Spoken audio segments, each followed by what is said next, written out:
Welcome aboard. But enough of this palaver. Let's get the show on the road. Yes, let's do that. Hi. It is Monday, July 2nd, 2012. We are here live. 2012? People get very confused. They hear our voices. They're like, is it a best of? How'd that happen? Is it a best of? We're here. Yes. We're live. Live.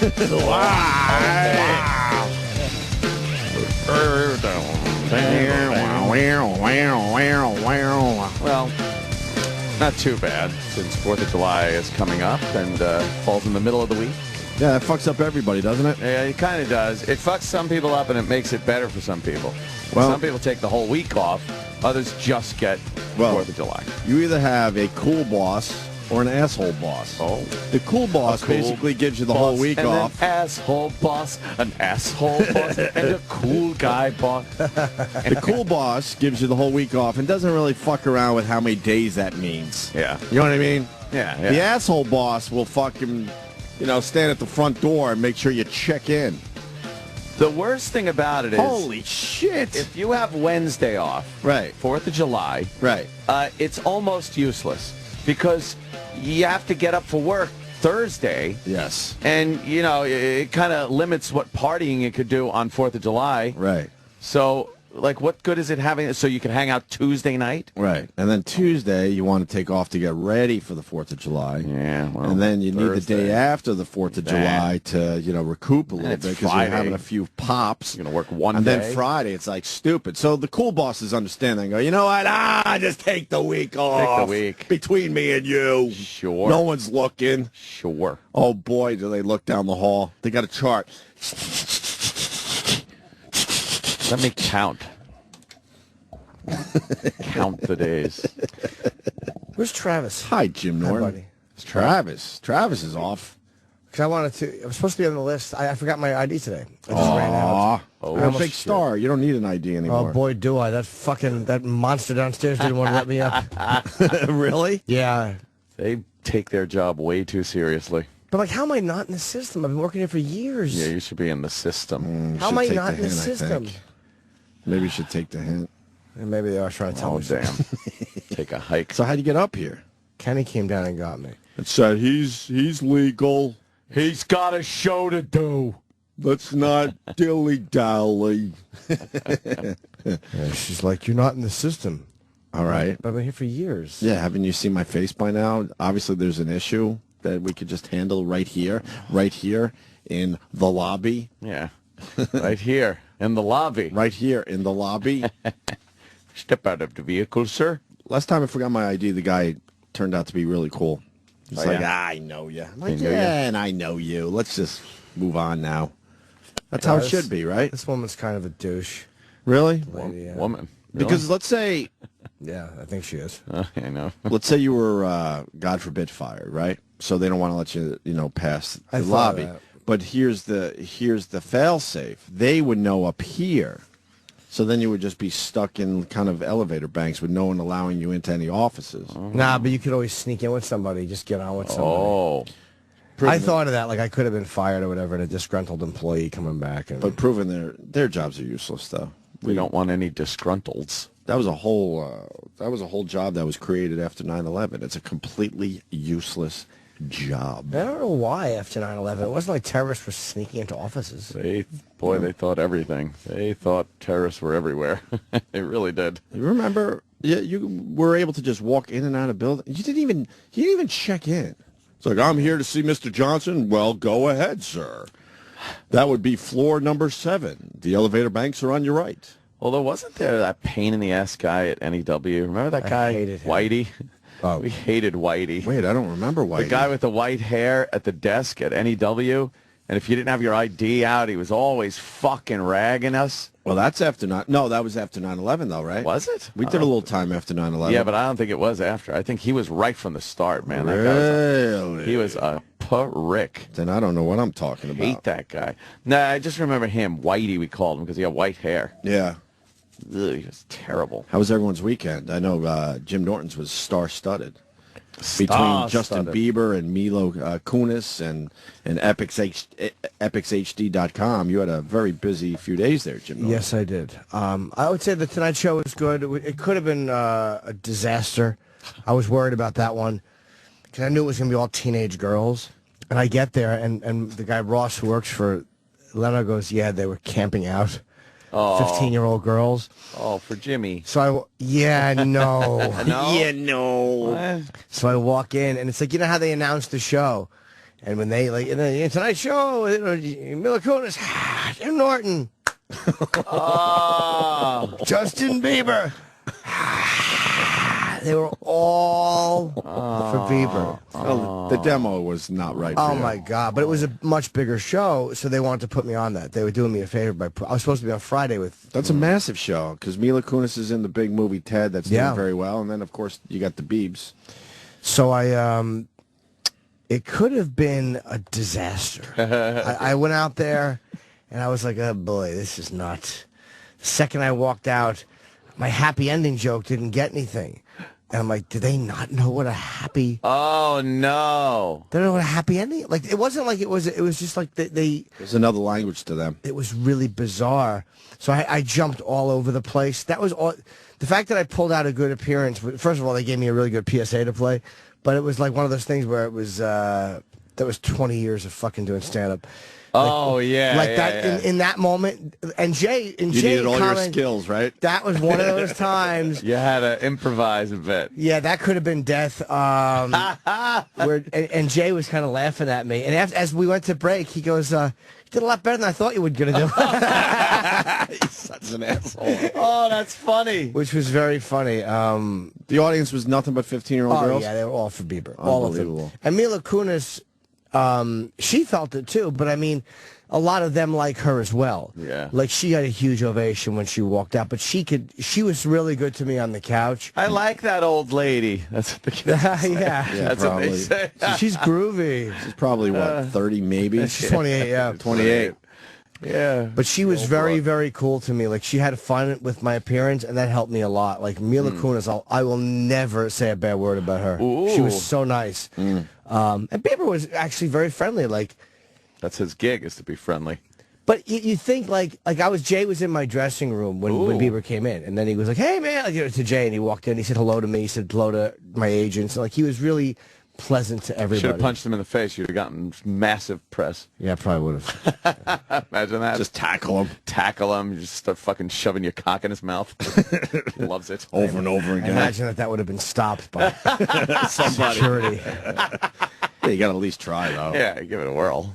But he was very pleasant, and everyone says how nice he is. Yes, and lovable. And I tried to get a picture at the end, like because the guy wanted to put it on the website, but he was already doing another interview, and he was going to sing for people outside. Oh. So I didn't really care. I already have one with him, and it was actually weird. He's one of the biggest stars in the world, and I didn't. Oh. The one that they tweeted out. Yeah, the Tonight Show where I'm lurking behind. Well, Jay. we made fun of this picture on Friday. Let me see it.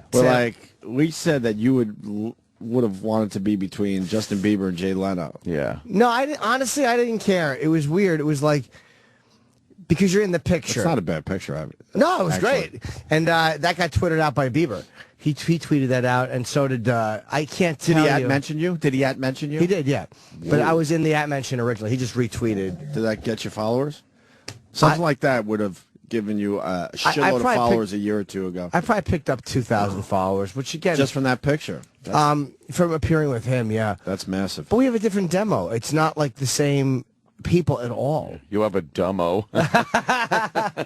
I don't feel good. Oh, Jimmy. I canceled on DeRosa today. I felt really bad, man. I'm shooting something with Joe. Yeah. But I'm like, I feel much better now than I did last night. You look a little tired. Yeah, but I had a long 3-4 days, though. I was genuinely sick yesterday. I was so mad. For those of you that the Epic special didn't work from. Oh, right. It actually made me turn off my Twitter, which I rarely do. On Saturday when I'm like, oh, let me see what's going on. And they were tweeting me as well. And I'm like, I got to just put the phone away for a while because I can't even imagine what Jimmy's going through. Oh, my God. I was in my car in such a rage. Here's why I was so upset. Well, explain to the people that they should know if they listen to the show. But the Epic special aired, my stand special aired on Saturday, And it aired on Epix, but on epixhd.com. Which is really important. Very important. Because Time Warner doesn't get that Epix yet. Right, and neither does Comcast. It's going to be in DirecTV in July. It's getting there. But it's one of those things where it's building as a network. So epixhd.com was going to be a huge piece of the show. Right. Although they didn't figure it out for Canada, which maybe they weren't allowed to, but that was a mistake, I think. But that might be the legal reasons. So I'm getting all these tweets at 10:01. Where's the special? Where's the fucking special? It's not showing. It's not working. Is anybody else not working? And I got 100 tweets. Like, my Twitter blew up. And so I called my manager, and I'm not yelling at him. I was just screaming about it. Because it was like, I'm such a zero. Like, of course it doesn't. Like, of course. Oh, no. Of course there's a problem. Why wouldn't would it work? Why would it work? Thank you, Elo, for that awesome fucking... whatever. And I wound up freaking out. I was actually on my way to Anthony's after doing spots. Yes. I wasn't going to watch it. I mean, I've seen it, and I was in such a rage. I can't get like that anymore. No, I can't get like that. I was screaming. Bad. I wasn't yelling at Jonathan because again, it wasn't his fault. Does he know that though? Yeah, and I tell him that in the middle of it. Like I say, I'm not yelling at you. I'm yelling about something. Like what the fuck? But I'm not yelling. You wouldn't think I was yelling at him because I'm not. He didn't do anything, and I always do that when I'm screaming. And my manager or agents hear me. I'm like, I'm not yelling at you. You know that this is not directed at you. Like, just, so you have to get it out. Yeah. And you can't call up, network people and yell. But part of me felt good. Like, there's obviously a much better response than they anticipated. Can I tell you I did Jay's podcast, which was fucking Jay awesome. Awesome. He's got a really good podcast. And fucking Rogan's. And that's massive. He's got a great podcast as well. Now I know what people feel like when they do Opie and Anthony. Like when they say like, "Oh my God, my Twitter blew up," because Rogan's, I get a bigger response from just because you live stream first. So while you're live streaming, you're getting your Twitter hit, like because there are people watching in the moment. And that fucker has a massive podcast. Yeah, it's huge. And is he making money off it? I don't know. I should have asked him, but I left right after because I was. It's as busy as I've ever been in L.A. I landed at whatever the afternoon was, and then I went and did Jim Jeffries and Eddie F. had a fun podcast at their house, and then fucking Jay came to my room at midnight, and we did like an hour and a half or an hour and 20 minutes. He was so cool. He came to see me at 12. Wow. But the fucking podcast, I did Corolla, and I asked him like, why didn't you come on the show? And he goes, I no one asked me. Like, he never got it's all so I forwarded him the email. So right. These publicists don't tell people. That's half the. He goes, I would never say no to that for promotion. That's strange. Yeah. We just assume he said no. No, and I believe him. So I did a lot of stuff.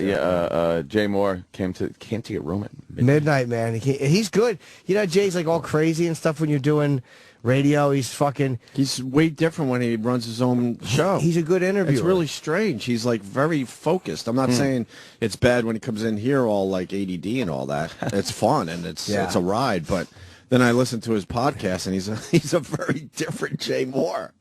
I was on the plane out there, and I was staring at this woman because she looked like Kristen Wiig. I'm like, I think that's Kristen Wiig. Oh no. Well, oh no. I kept looking at her, and she looked at me a bunch of times. So I'm like, because I a week before, when I was going back from LA, I saw I forgot Seth Meyer, who we said hello and we talked the whole walk back. We'd never met before, and he was talking to me about the president, and when he was just telling me about the fucking correspondence dinner, and he was really a nice dude.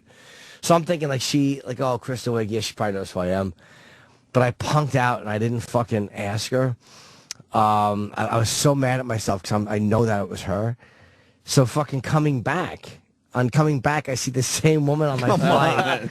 And Cuba Gooding Jr. is in the fucking lounge area. Yeah. And I don't talk to him because I assume he's on my plane, which of course he wasn't. So I blew a chance to meet Cuba Gooding Jr. But when the lady and because she keeps looking at me, so she gets on the plane.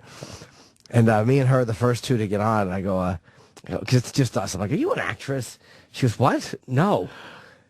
So she thought I had just been staring at her for no reason. And the reason she kept looking back at me is because she was uncomfortable. Jimmy! I was so embarrassed. I love it. I was so. Are you an actress? I love it.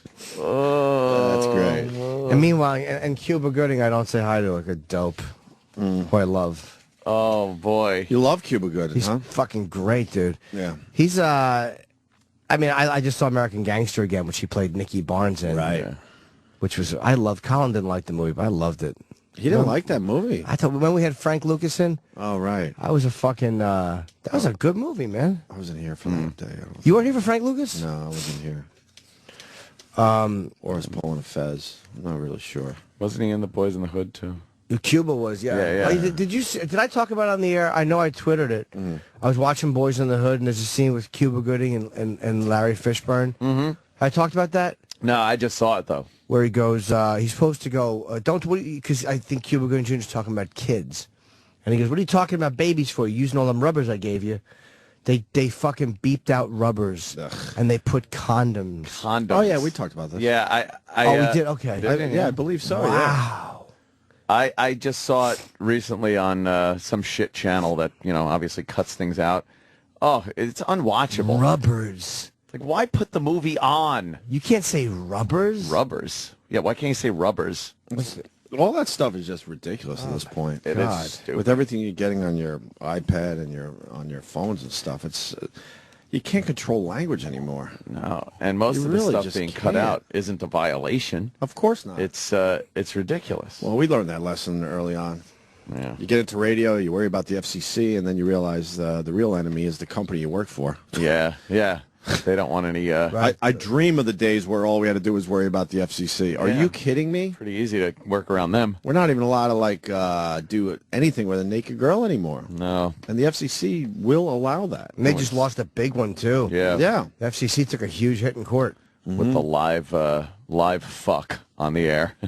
Doesn't matter. We're going to allow live fucks now, right? And they're not going to look into any more appeals from the FCC about the Janet They've had Jackson it down thing. there. They're like, enough already. And what the fuck is it? Like, why would the fucking FCC appeal something?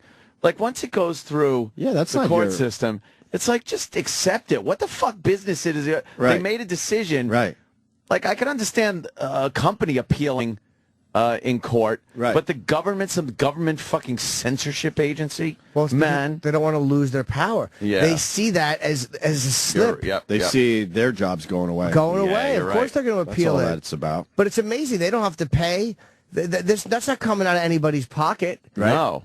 They're just No. representing the government and going after a network. As much as the networks are annoying, they should be reimbursed for that. If the government goes after you and loses, they motherfuckers should pay you back. Unelected fucking agency with people that weren't elected, they were appointed, trying to tell you what the fuck. That's terrible. It's terrible. It is. Scumbags they are, and they Nip lost. them. Yeah, Good. That's, Yeah.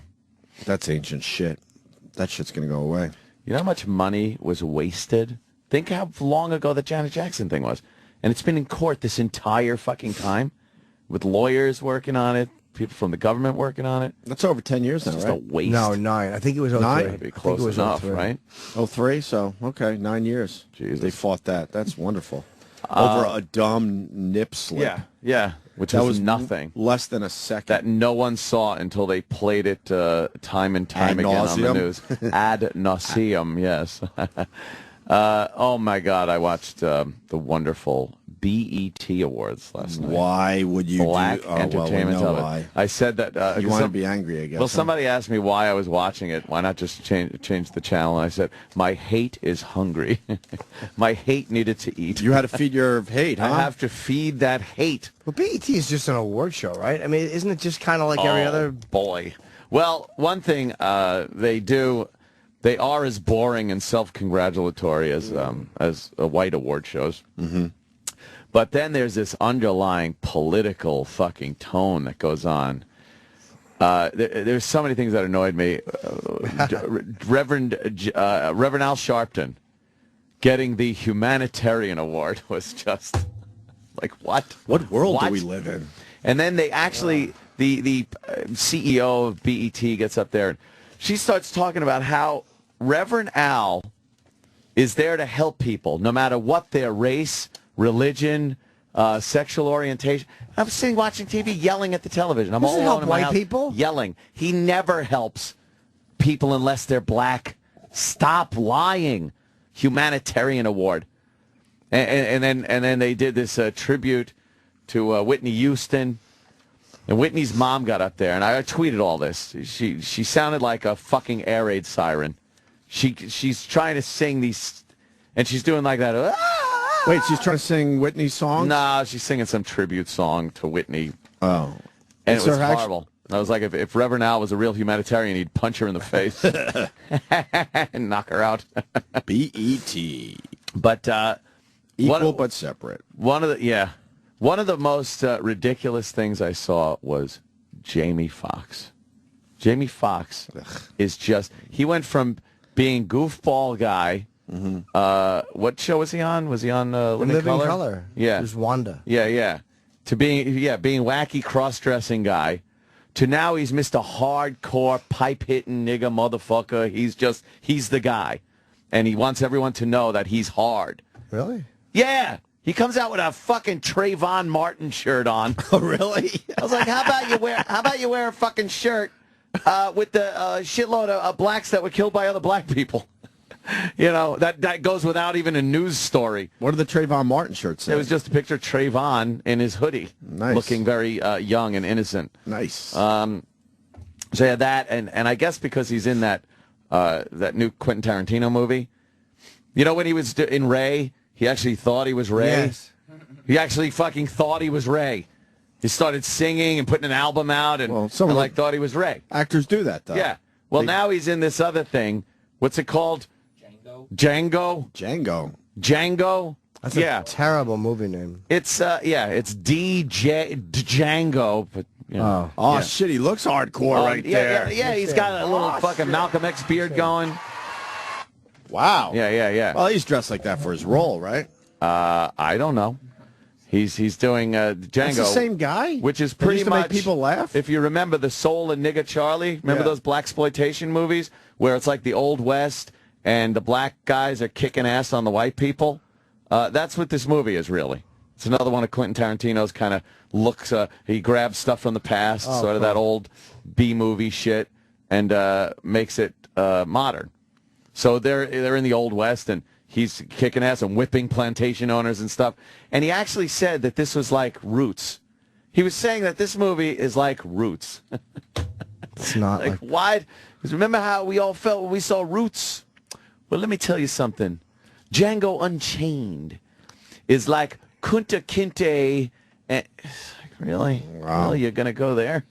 You're trying real hard. So there's no comedy in this one either? I don't know. What Tarantino. I mean, it looks good. I'll watch.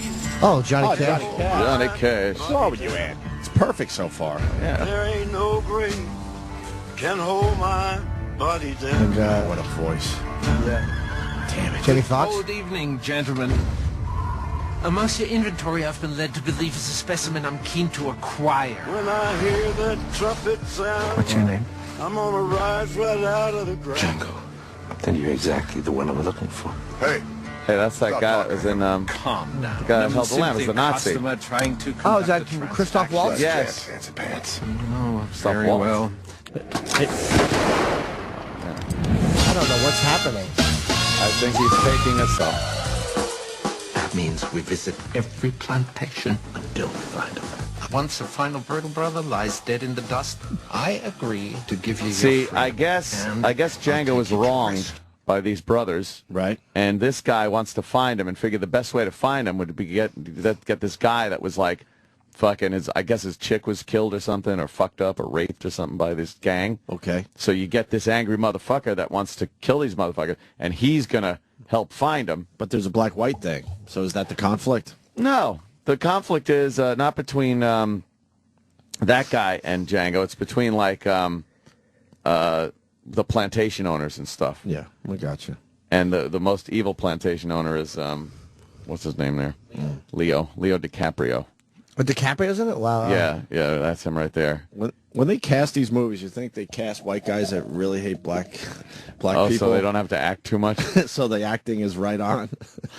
I always wonder about that. It's dead on. You know, some of these scenes where they're whipping slaves and shit, you think the white actor enjoys it maybe a little too much, where everyone on set's like, oh, God.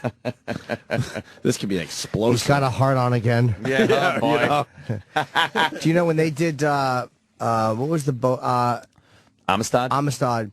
They would only let black actors put the chains on and take the chain, or black techs. Why is that? I guess, I don't know. It's like, you know what? It's a movie. Shut up. Yeah, I agree. I got the Al Sharpton BET thing. Do you? You want to hear it? Oh, I certainly do. I heard it last night. It was infuriating. You were outraged. It's like, why don't they bring up, in their little montage, they didn't put Tawana Brawley in there, did they? How about Greek homos? Yeah, when he's Greek helping homos. Everyone, did they bring that up? How about that? How about fucking... well, you got to forgive eventually. The race baiting he did. No, apparently you don't if you're one-sided. Well, Reverend Al forgave Imus after he destroyed his career. Then he forgave him. Yeah. You got to destroy the guy's career, and then you could start forgiving. I don't see David Duke being forgiven. I don't see David Duke being forgiven for his Klan affiliations when he went to be a legitimate politician. You're saying there's a double standard, I think if David Duke ran for any office, black people come out of the woodwork and cry racism, and he's a racist. But these motherfuckers could say whatever they want about Greek homos and Jaime Town and everything else, and then they just use, well, that was in the past. That's their excuse. Well, how important is a BET award, though? Apparently not very, because they didn't give out that many. Half the show was tributes and fucking singing. Really? Yeah, boy, everyone gets out of their chairs. Why would you watch something like that? I have to know what's going on racially in the world. Something a little deeper, I think. Were there any white people at all? Yeah. Oh, there were? Yeah, Kim Kardashian. Oh, right. She's not white. No, they were white people looking so uncomfortable in the audience. Because black people, they were standing up in the chairs. Now, you don't see, at award shows where it's usually whitey, like the Oscars. People aren't standing up and clapping and stuff like that. Everyone stands up and starts clapping when they're singing. And then whitey's got to stand up, and they look so stupid. They're trying to clap and rock back and forth like black people, and it's just not working. Was Kim Kardashian the award? Yeah. She kind of likes the black. Well, every guy that came up to accept an award, much like at the Apollo when you rub the fucking little stump. Yeah. You stick your dick in her real quick. And then you just go up, accept your award. I knew there was a reason she was there. Yeah. Here's Reverend Al getting his dumb award. Thank you. Thank you. There's no over-the-top applause for him to say thank you so many thank you times. twice. Thank you. No, really. Really, again. thank you. There's a smattering, let's call it, a smattering of applause, and he's making it sound like the place is losing their minds over him. Thank you. Thank you to Deborah Lee and to BT. In March, when I was headed to Sanford, Florida, I got word going in the airport that morning my mother had died, and I want to dedicate this to her.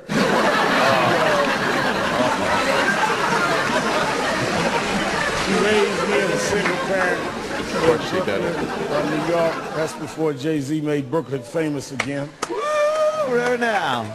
And I wish she would have been there tonight, but I'm glad my daughters, Dominique and That would have been Ashley, awkward. are here. Should have been a zombie. I want to thank them. I want to thank my team at Nash Action Network, Tamika Mowry and others. And we're still out here going to fight. As Samuel said, we want to protect the vote. There's all kind of schemes, vote ID, to try and stop us from voting. And thank God people in the business, Londell McMillan, I was talking about it last night, people in the business, P. Diddy stepped up, Andre, Kedar Massenberg, Don Coleman and others to help us to do this. We're on the road right now. And let me tell you, there are people that want to take away our rights. People want to change Medicaid and Medicare. And some arguing and back and forth, Jay, about the president. I support and love the president, but whatever you do, vote. Because this election is not just about Obama. This is about your mama. Oh, hey. What you say about my mama? And I don't know what that means. Not about we Obama. better vote, It's or about they're your going mama. to take all of that from us. So, Medicaid. Debbie, I thank you. Most of all, I thank God. I serve a mighty God. That he knows how to get a black crowd, though. The dollar has protected me, been better to me than I've been to myself. Even when I let him down, he never let me down. That's a white God, by the way. I pledge to you that I'll fight every day and keep working. And every night I go to sleep, I have one thing in mind. When I wake up the next morning and my feet hit the ground, I want every bigot, every unjust person in the world to say, damn, he's up again. That's kind of funny. Reverend Al. That's a funny line. Oh, that Reverend Al. You know, Can't take him seriously, though. That was kind of a theme through the show that they were talking about this voter thing. You know, they're trying to keep black people from voting by saying that you need an ID to vote. Then how did all the black people vote for Obama? Oh, fucking no. I don't think anybody doesn't want black people to vote. No. Like, I remember when Hannity, love him or hate him, when he grilled somebody, he is a motherfucker. And he grilled somebody who was talking about voter scam and voter stuff in Florida about keeping black people, preventing them from voting. And the guy who said that, and Hannity goes, who's doing this? Give me a name. Oh, no, the guy was just vague. And Sean goes, who is doing this? If they're Republican or whatever, we should go after them. They have to be stopped. Right. Give me a name. Give me a name of someone doing it. And the guy couldn't give him a name. Because what he wants to say is it's society. It's just this gray area, evil Illuminati that runs the country that's trying to keep black people from voting by saying that you need ID. And then if as a white guy you said something like, why don't these black people get IDs? You'd be like, oh, that's racist. Why are you saying that? Oh, you're saying all black people don't have IDs? No, but a disproportionate majority of them do. Well, that's racist. Well, then how come you're bitching about IDs? And if you don't have an ID to vote, then it's racist. Like, it goes both ways. The fuck? But just get a fucking ID. Get a fucking ID. But I think there's some people in society that don't want to have an ID, that perhaps... you know, they got some shenanigans going on and want to stay under the radar, yet they want to still be counted as a voter. Stop it. Very confusing. No one's trying to steal your vote. Very confusing. Yeah.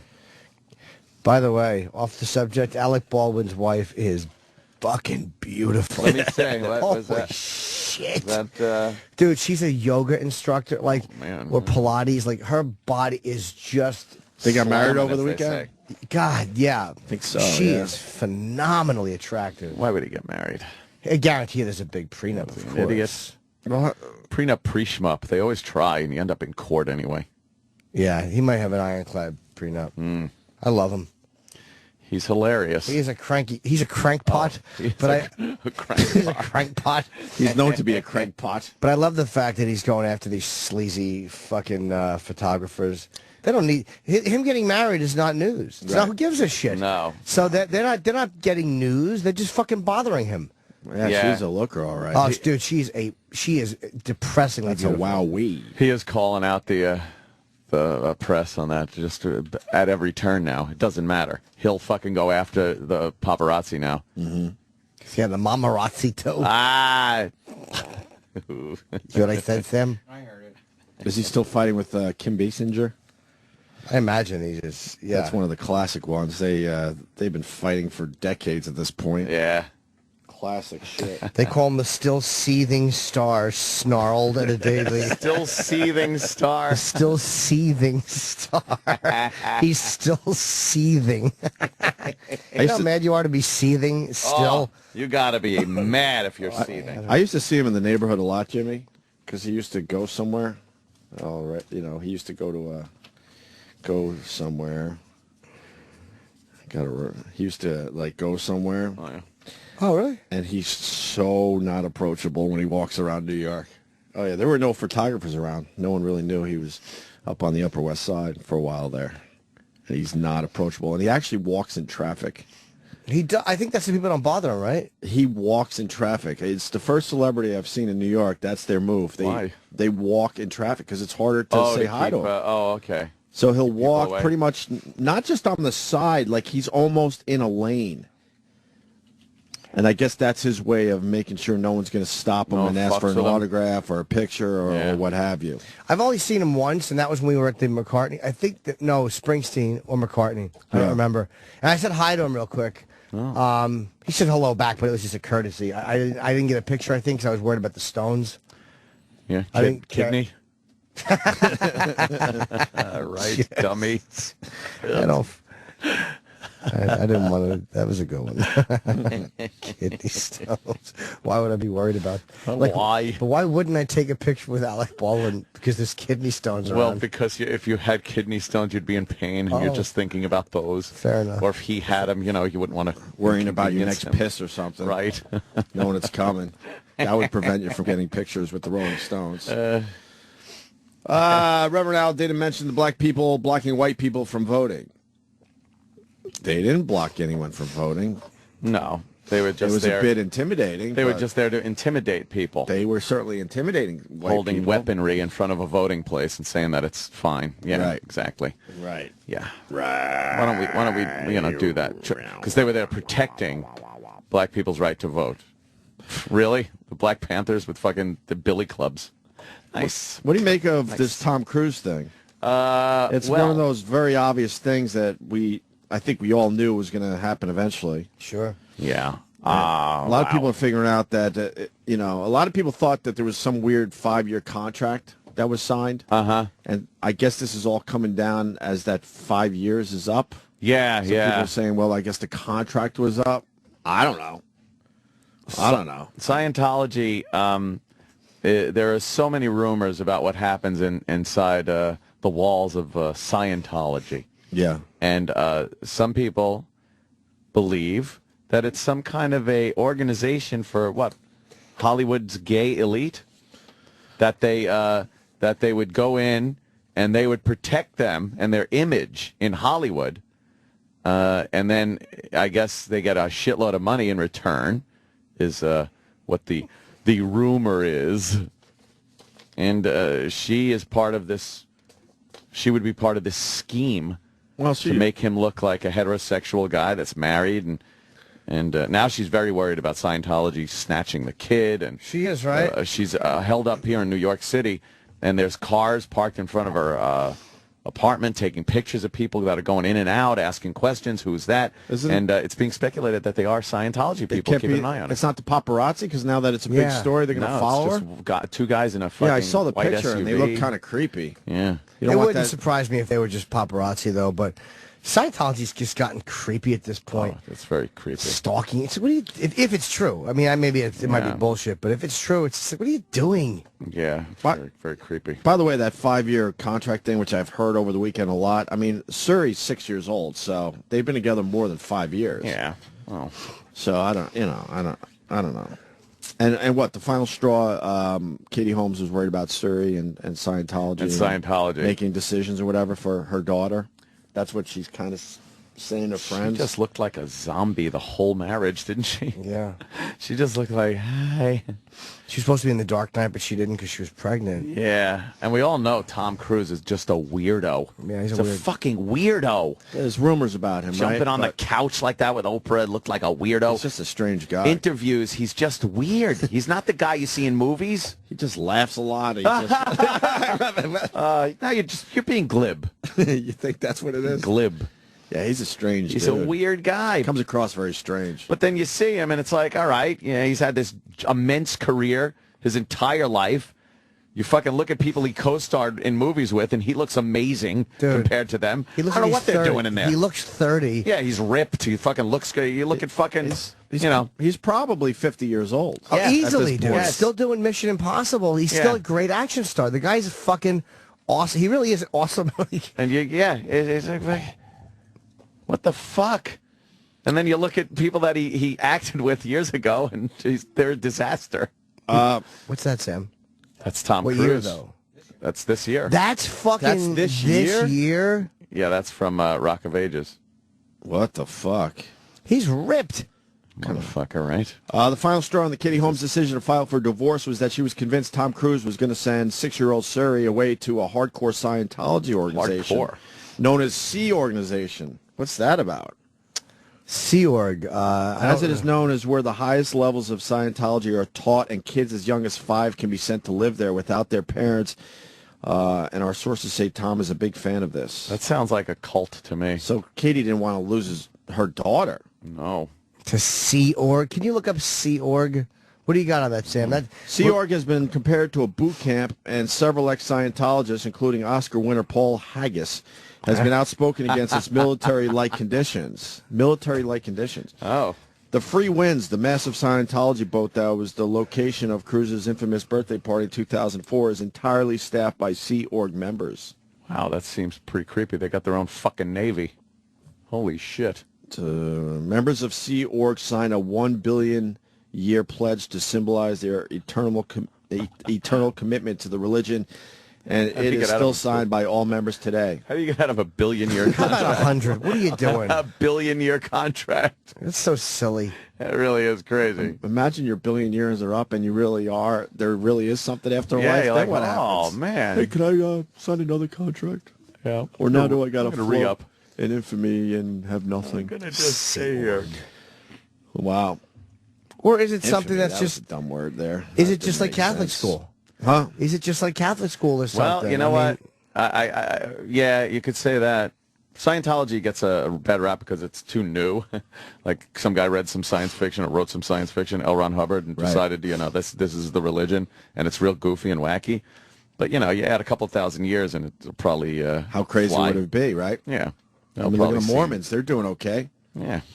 And their beliefs are a their little beliefs are strange pretty as well. fucking wacky. And I I'm say gonna that be honest. with all religions have strange All religions. beliefs. Catholic religion is so fucking weird. But the newer religions just stare at like, wow, that's really weird. But you're right.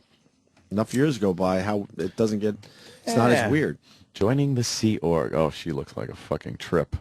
What How do you old got? is this? Can we hear this? This is joining the Sea Org. Who's that? Who's that woman? Part 1, Who's that? joining the Sea Org. Who's that lady? That's the journalist, right? Is it? Well, Oh, I I thought it didn't get a was. good look at her. Okay. I was just kind of pushed along into it.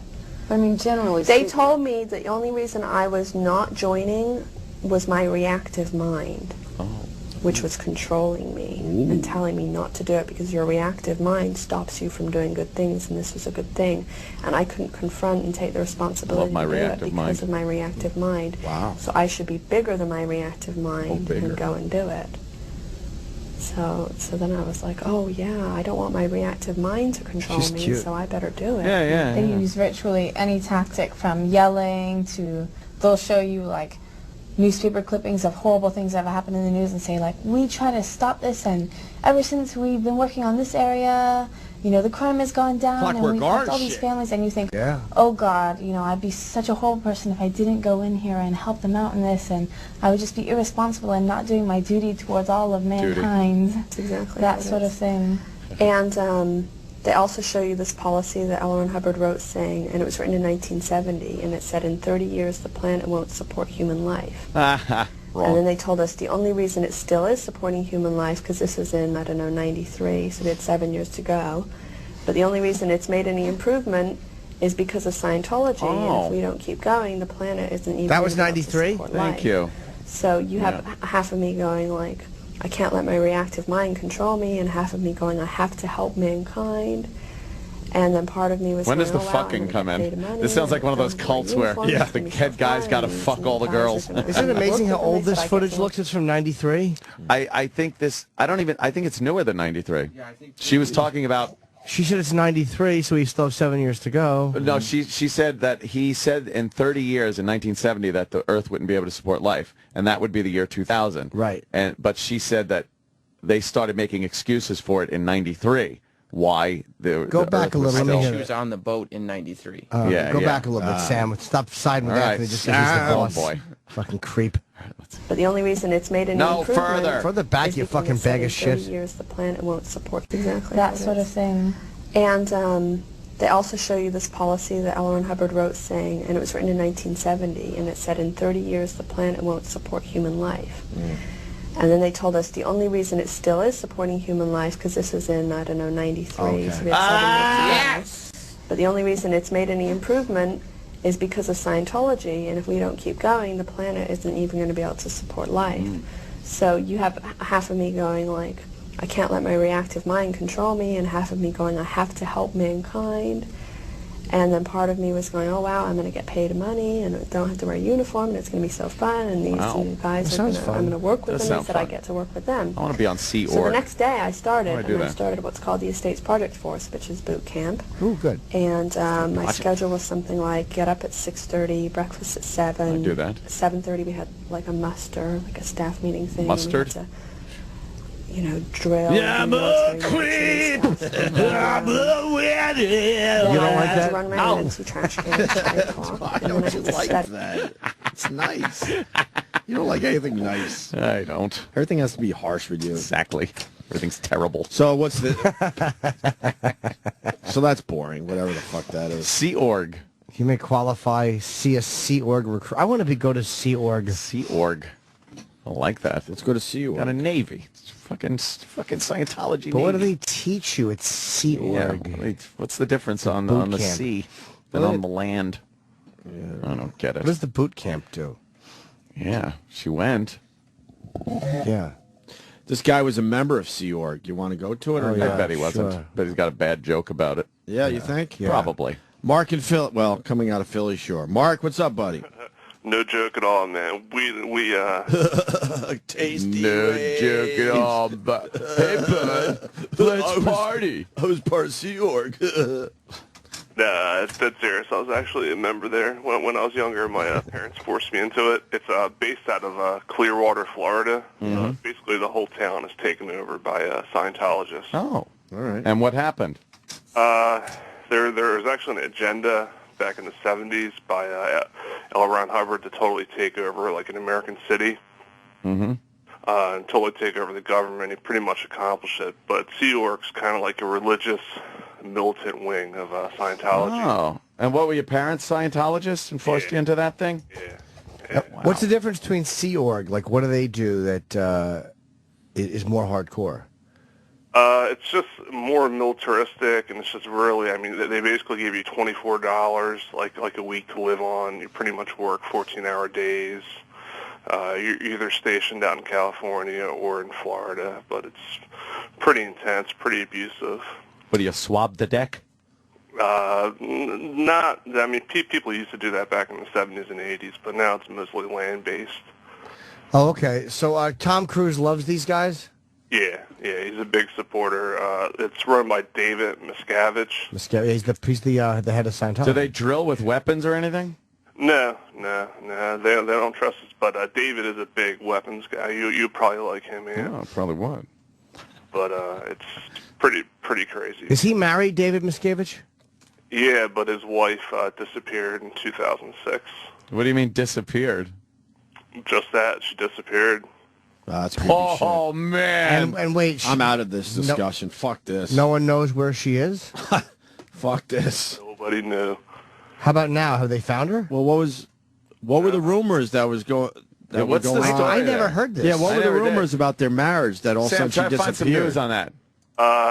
Well, David's actually from Philadelphia also, but I mean, he was Tom Cruise's best man, and there's rumors that he's a homosexual, but Homosexual.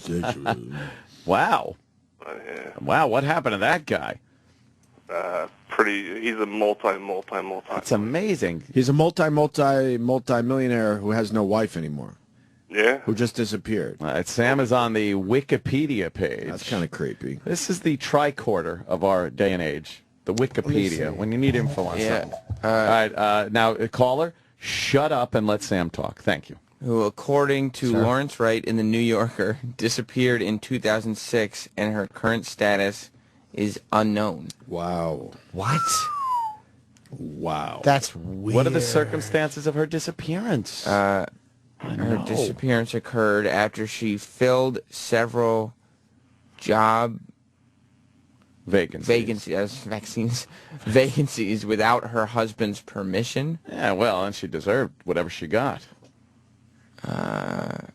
His older brother was an executive in Sea Org, but left the church in 2000. His sister was hired by a Scientology donor as a top executive for a Florida-based company.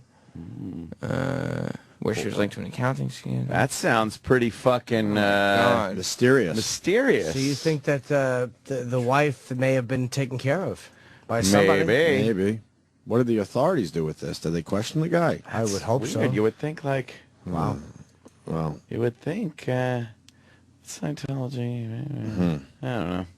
I'm gonna do some research on that one. Yeah, because that sounds interesting. If there's I'm not. If there's rumors, I'm all for the Scientologists out there. I love them.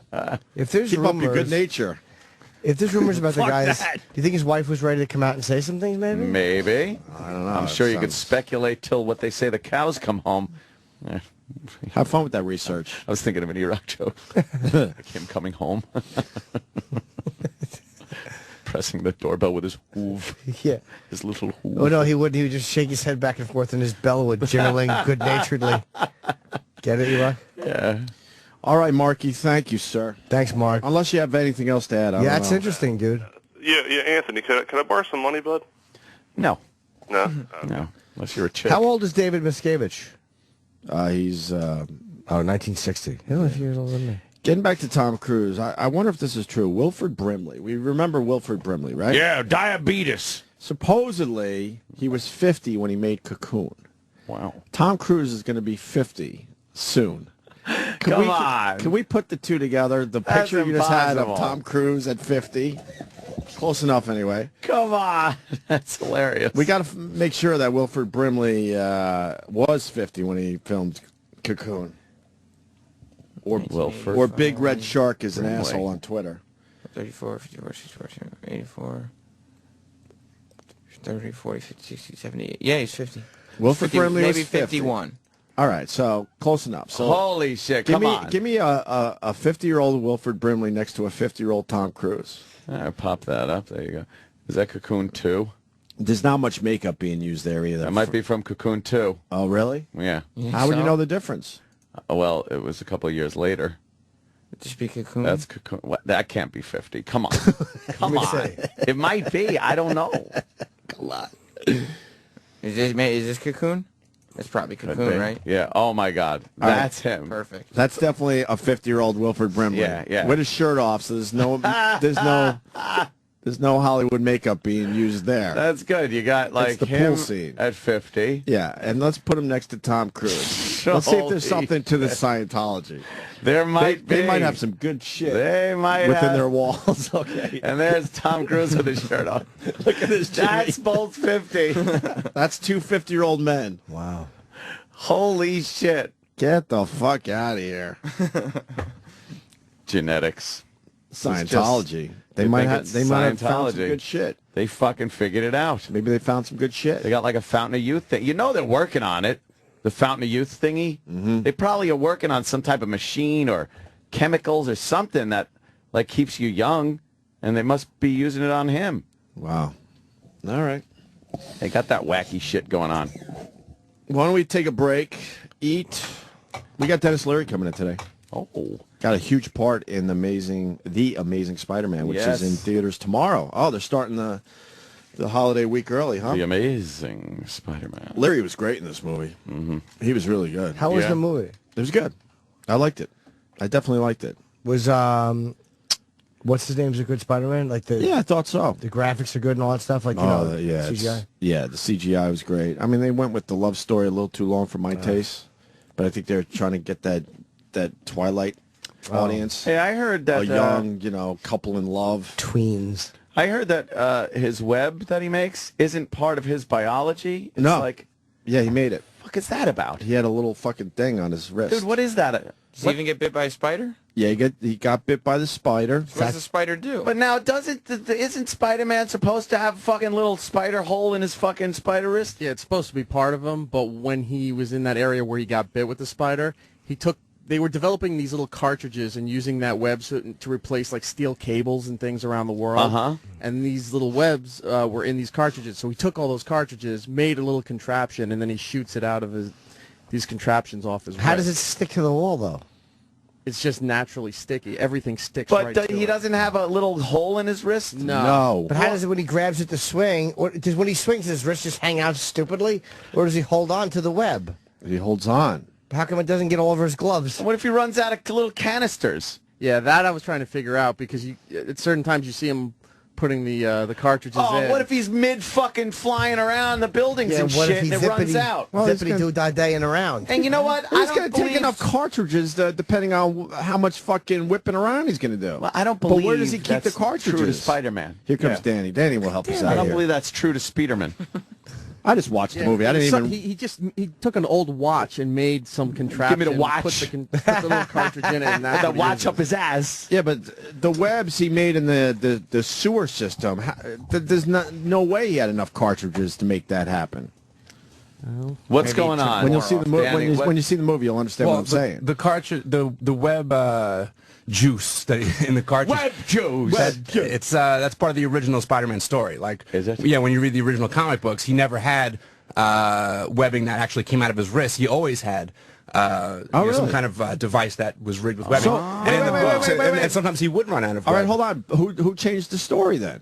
Because they're going old school with this, obviously. Who decided that it's something that comes actually out of his body? It was actually the 2001 or 2, whatever year that was. It was that movie that changed it to where it was actually biological. What?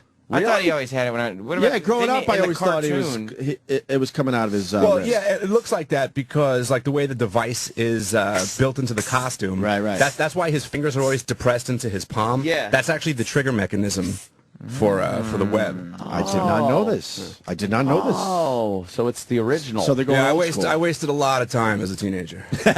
All right, that makes sense. Yeah, growing up, I then, just why assumed they it came would do out of that. his body, but I did not know this, sir. Yeah, that's the original story. Well, it's kind of dumb because there's no way he would be able to carry enough cartridges to get some. Yeah, of no, these I mean, done. especially in a spandex suit where you Yes. keep wearing exactly. unless it's in his palm. And wouldn't a fucking and why would it, even if it is biological during those movies, why his wrists and not out of his ass like a spider?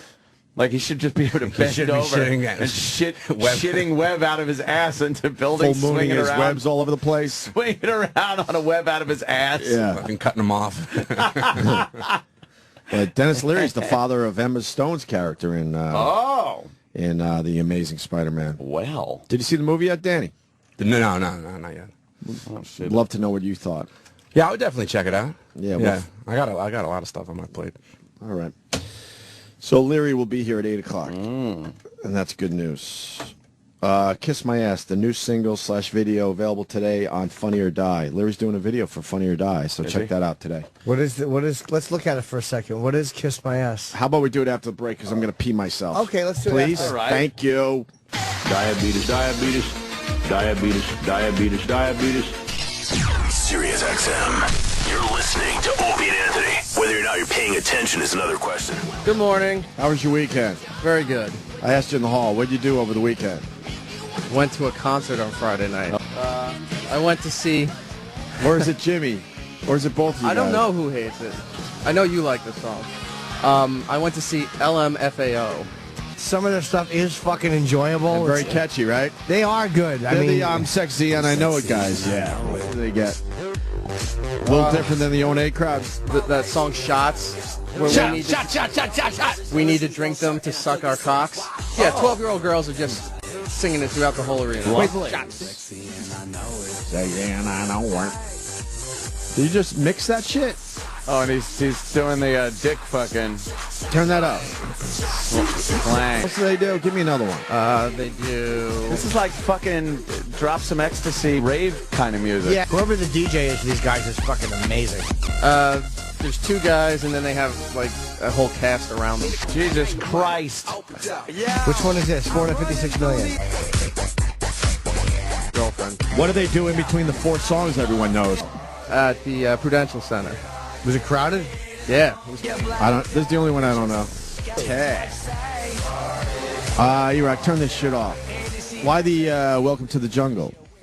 In 1991, on this date, Axl Rose jumped off stage and beat up a fan for taping the concert and started a whole riot in St. Louis. Wow. That's 20 years ago already. 21, right? Holy shit. And before that, Jimmy Stewart died today. I have to point out that I was really wrong about Tiger Woods. I said he was done. He's the FedEx. He's the FedEx point leader. He has won 3 tournaments this year, which I think is the most by anyone on the PGA Tour. Yeah. He's so back, and Everybody I was said he so was done. fucking wrong. Everyone said he was done. I said, he's going to win a couple tournaments here and there, but he's pretty much over. He's actually getting better as the weeks go by, too. So wrong. He won over the weekend. Excellent. Did you see, I know you're not a golf guy, but did you see what happened on Saturday? It's worth mentioning. No. They had a massive storm come through, and it fucked up the whole golf course, trees down all over the place, and other tree limbs just kind of hanging there, and they weren't sure if they were going to fall. I'll dry it off there, Sandy. So the PGA decided we can't have spectators. So they played the third round of this tournament basically with no one on the golf course. Oh, really? Just kind of fucking old school. Well, what happened was some of the members of that actual course came. But besides that, no one else was allowed. They held people back. And I guess even just getting to the golf course for the guys playing the tournament was a nightmare. There were trees down all over the place. So they had all these detours just to get to the course.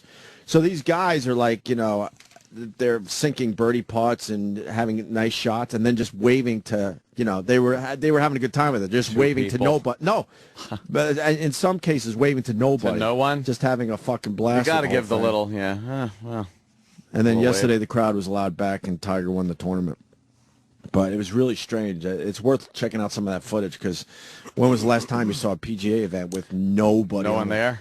Yeah. For the most part, nobody on the course. Can't be chewing up the course. If Tiger won again, man, I was way off on that one. Good for Tiger. Good for him. Yeah, Dennis Leary coming in at 8 o'clock. Oh. He's got a Funny or Die video that premieres today, right? Oh, yeah. It's up there right now. It's called Kiss My Ass, and the S's are dollar signs. Oh, let's see that. Wow. Let me see it. What's this about, Sam, before you play it? Well, it's his new song. He's putting out the video and the single today. On Funny or Die. Well. Like, he doesn't have enough going on. He's one of the stars of the new Spiderman movie. He's got Ice Age 8 or something coming out this week. 4, Ice Age 4, Continental Continental Drift. It comes out on the 13th of July. Wow, they're up to 4 Ice Ages already? They're all big money hits. makers. You think he makes money off that? Oh, yeah. My God. Between that, Spiderman, and those truck commercials, I think Dennis Leary's doing very well. Oh, yeah. Those are good movies, those Ice Age. How much money you make to do a commercial like the truck commercial? No idea what a guy on his level That'd be gets. $15, $20. Nice.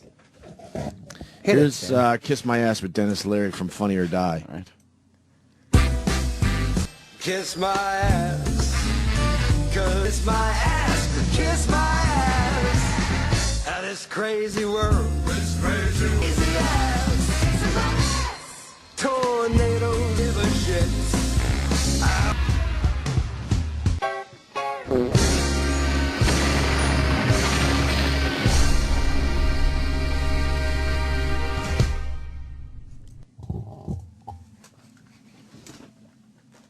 Be more funny.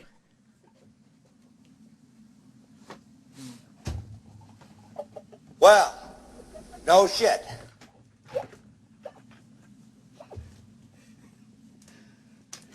So to speak, literally. What's that supposed to be? Some kind of sick joke? Hamburger.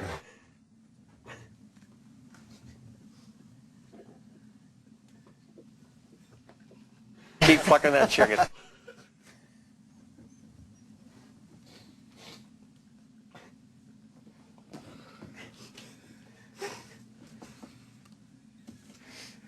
What have we got here? A fucking comedian.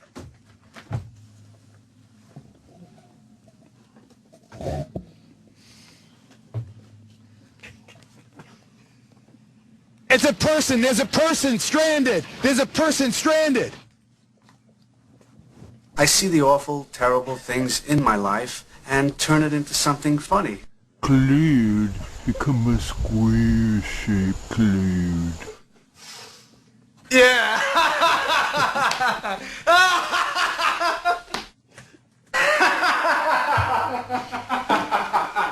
That's terrific. That's terrific. This is going great.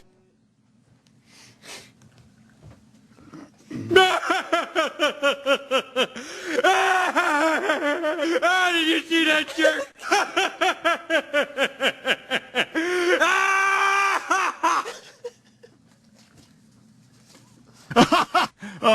That's funny. I'm funny.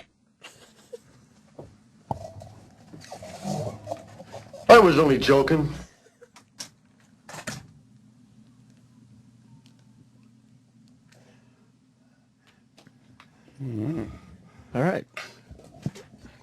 asshole! Okay, faggot, what's next?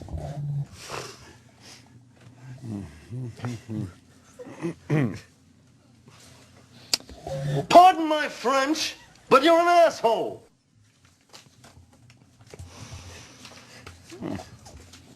Dennis Leary's going to be on the program in about 15 Yes. minutes. He's on his way up. Is he doing our show first, or? Yep.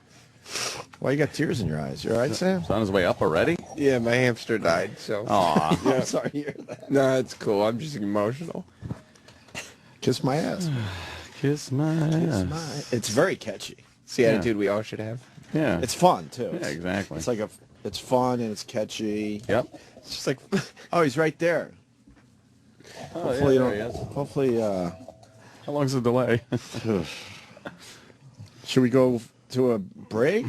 He's taking pictures, or is he coming down the hall now? We should probably just... I don't know what he's doing. He's kind of just like hanging out over there. Should we take a He's single? chatting with Roland. You want to take a single? Well, I don't want him to come in when we're not on the air. We should probably take a single. Why? Just to clear the field. Oh. I don't want him to come We just came back. I think we should probably just have him in. Well, I don't know what he's doing, though. He's hanging out. We'll tell them to bring He's him 100 feet down the hall, just standing there. If he comes down here when we're in break and comes in and sits down on break, it's like, yeah. You know. Then you got to do that off-air talking. Yeah. I hate the off-air small talk banter. You don't like that? Hate it. Why? That's more like real life shit. I don't know. Yeah, How you been? How's your summer going? That's good. Oh, I hate that stuff. Saw Spiderman, liked it a lot. You know, stuff save like that for the air. You'd rather save it for the air? Oh, yeah. Really? Yeah. Kiss my ass. Kiss my ass. Kiss my ass. Well, we're in a quandary. He's still not walking down the hall. Yeah, What are they doing? I don't know. He's probably got things to do. Maybe he's got to take a leak. All right, then let's do a single. Make sure he doesn't come in during the break, and then we'll start all fresh with Dennis Leary, one of the big stars of the Spider-Man movie. How about we do that, okay? All right, quick break, E-Rock, please. Sirius XM. Sirius XM. Yeah, this is the Opie and Anthony Show. Want to welcome Dennis Leary to the radio show. What's up, Dennis? How are you? Just practicing.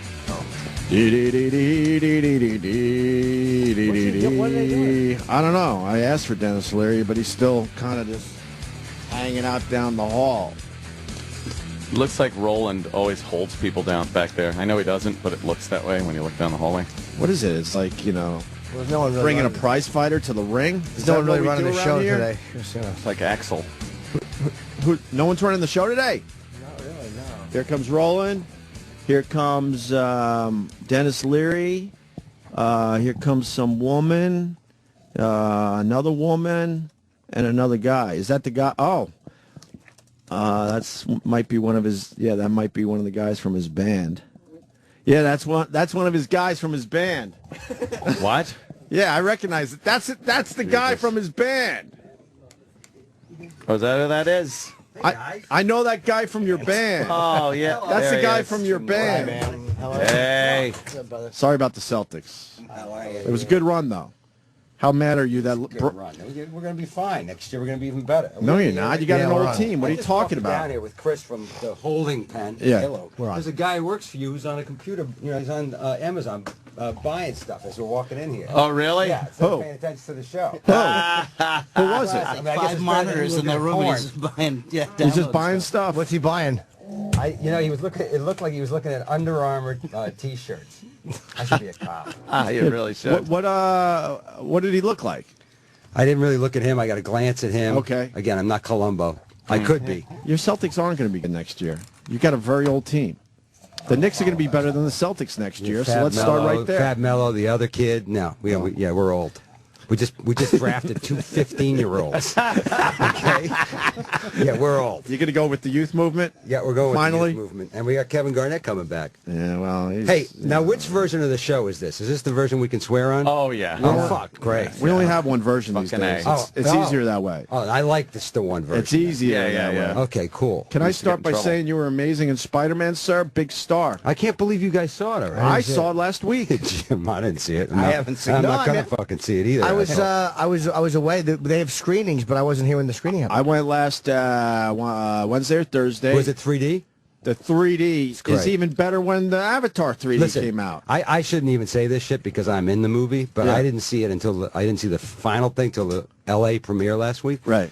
But I knew it from in front of my eyes when we were doing it. But Garfield is fantastic, man. As is Emma. Right.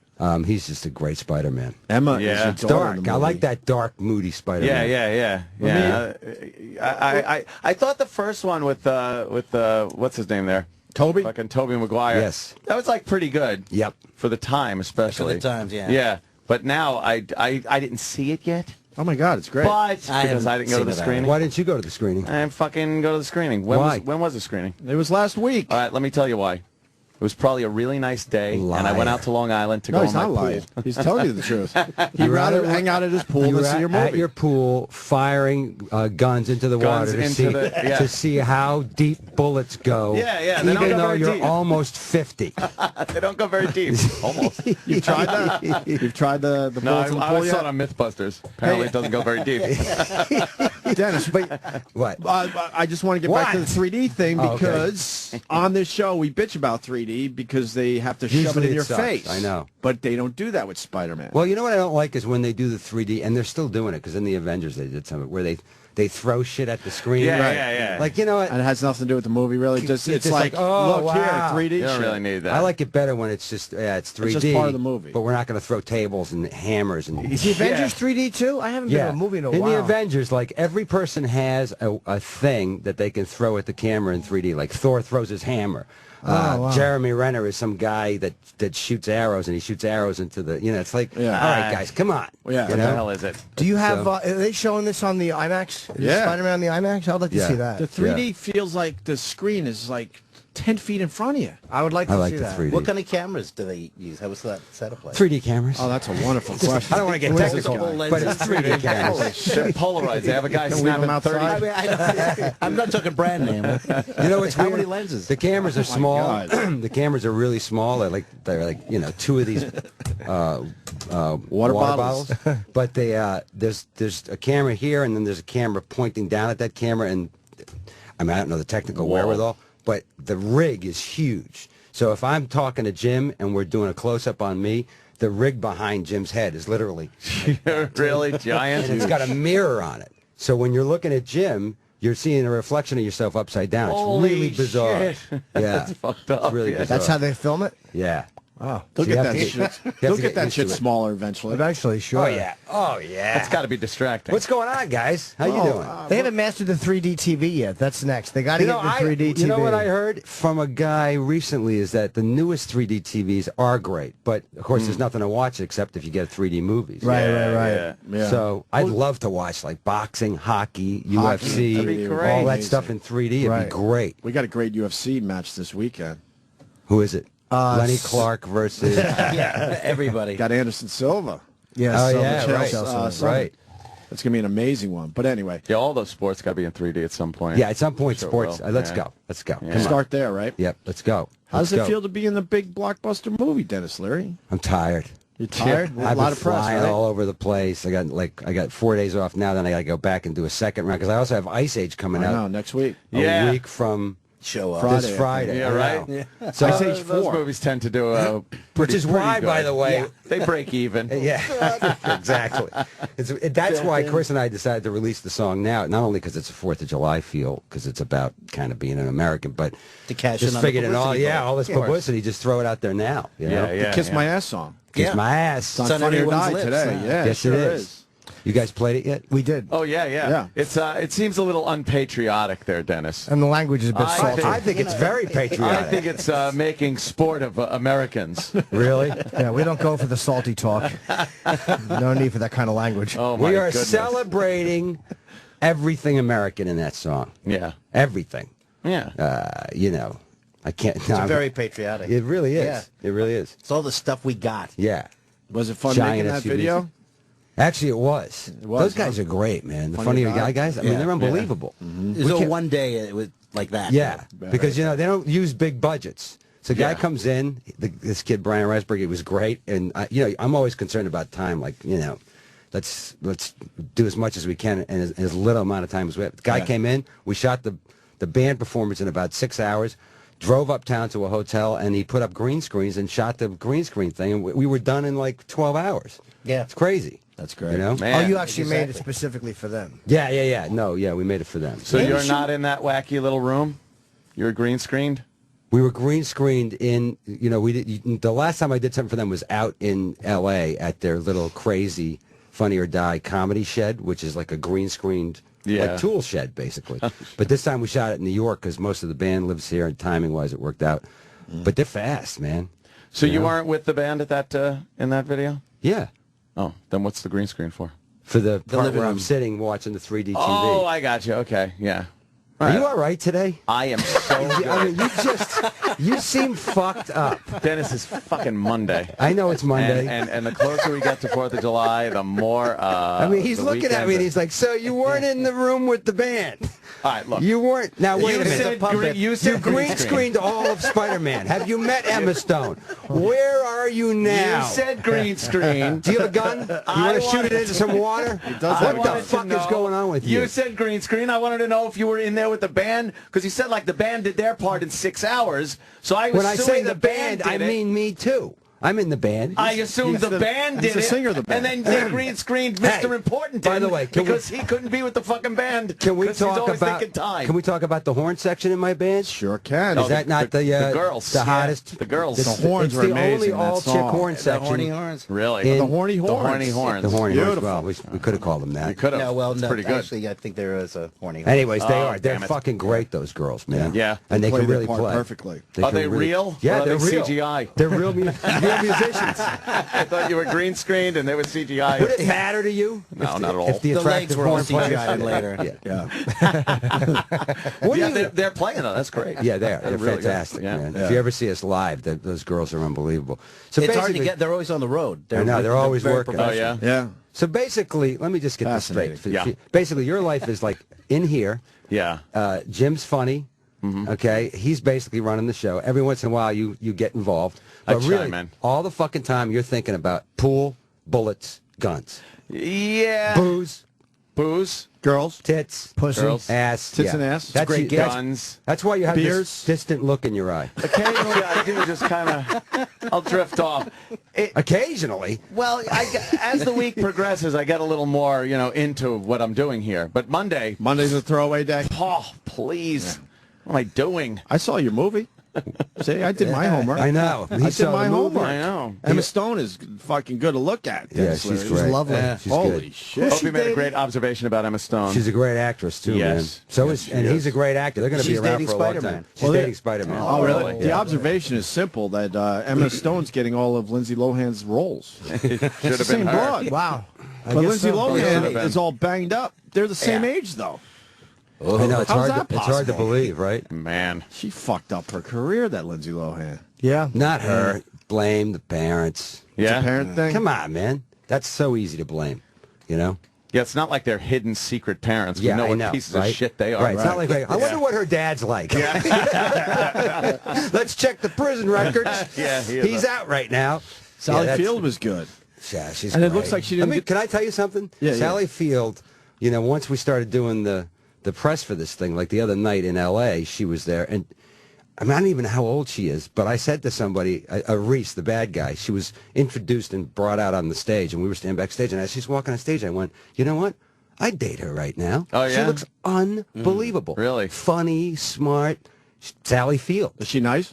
Unbelievably nice. And hot. And no face work, really, right? No, nothing. Her neck's a little rough. She's got to, push the neck back. She's- Well, if we're being she's honest here. 70 years old. That's not bad. All right. Okay. Yeah, and you know what? All five of us look fucking great. Hey, my neck is still hanging in there, though. Your neck is hanging in there? Hanging in there. Really? Yeah, it's hanging in there. Okay, so let me ask you this. I've been told I look a lot younger than I am. Jim, Dennis Leary's very aggressive today. How often do you look at your fucking neck in the morning to see how it looks? Oh, man. I am obsessed with it because it's the one part of me that I think he's going to go first. When I lotion, I can't fucking believe you guys look at your neck. When I lotion up the neck, there. When I use lotion, I always lotion my neck as well. Always. 'Cause I want my neck to be young and youthful. I want a youthful neck. You think that works? Nothing gets a pussy wetter than a youthful neck. Dennis is protecting people, but I did say on the show that Sally Field is hot. Yeah. I came in here the next day and said, holy fuck, Then Sally Field is you took hot. a left turn into talking about your neck and how great your neck is. I didn't say it was great. I said it's hanging in Can there. I ask you something? I'm saying it's Isn't hanging your in there. wife like 25 years younger than you? No, not 25. Okay, how many? 18.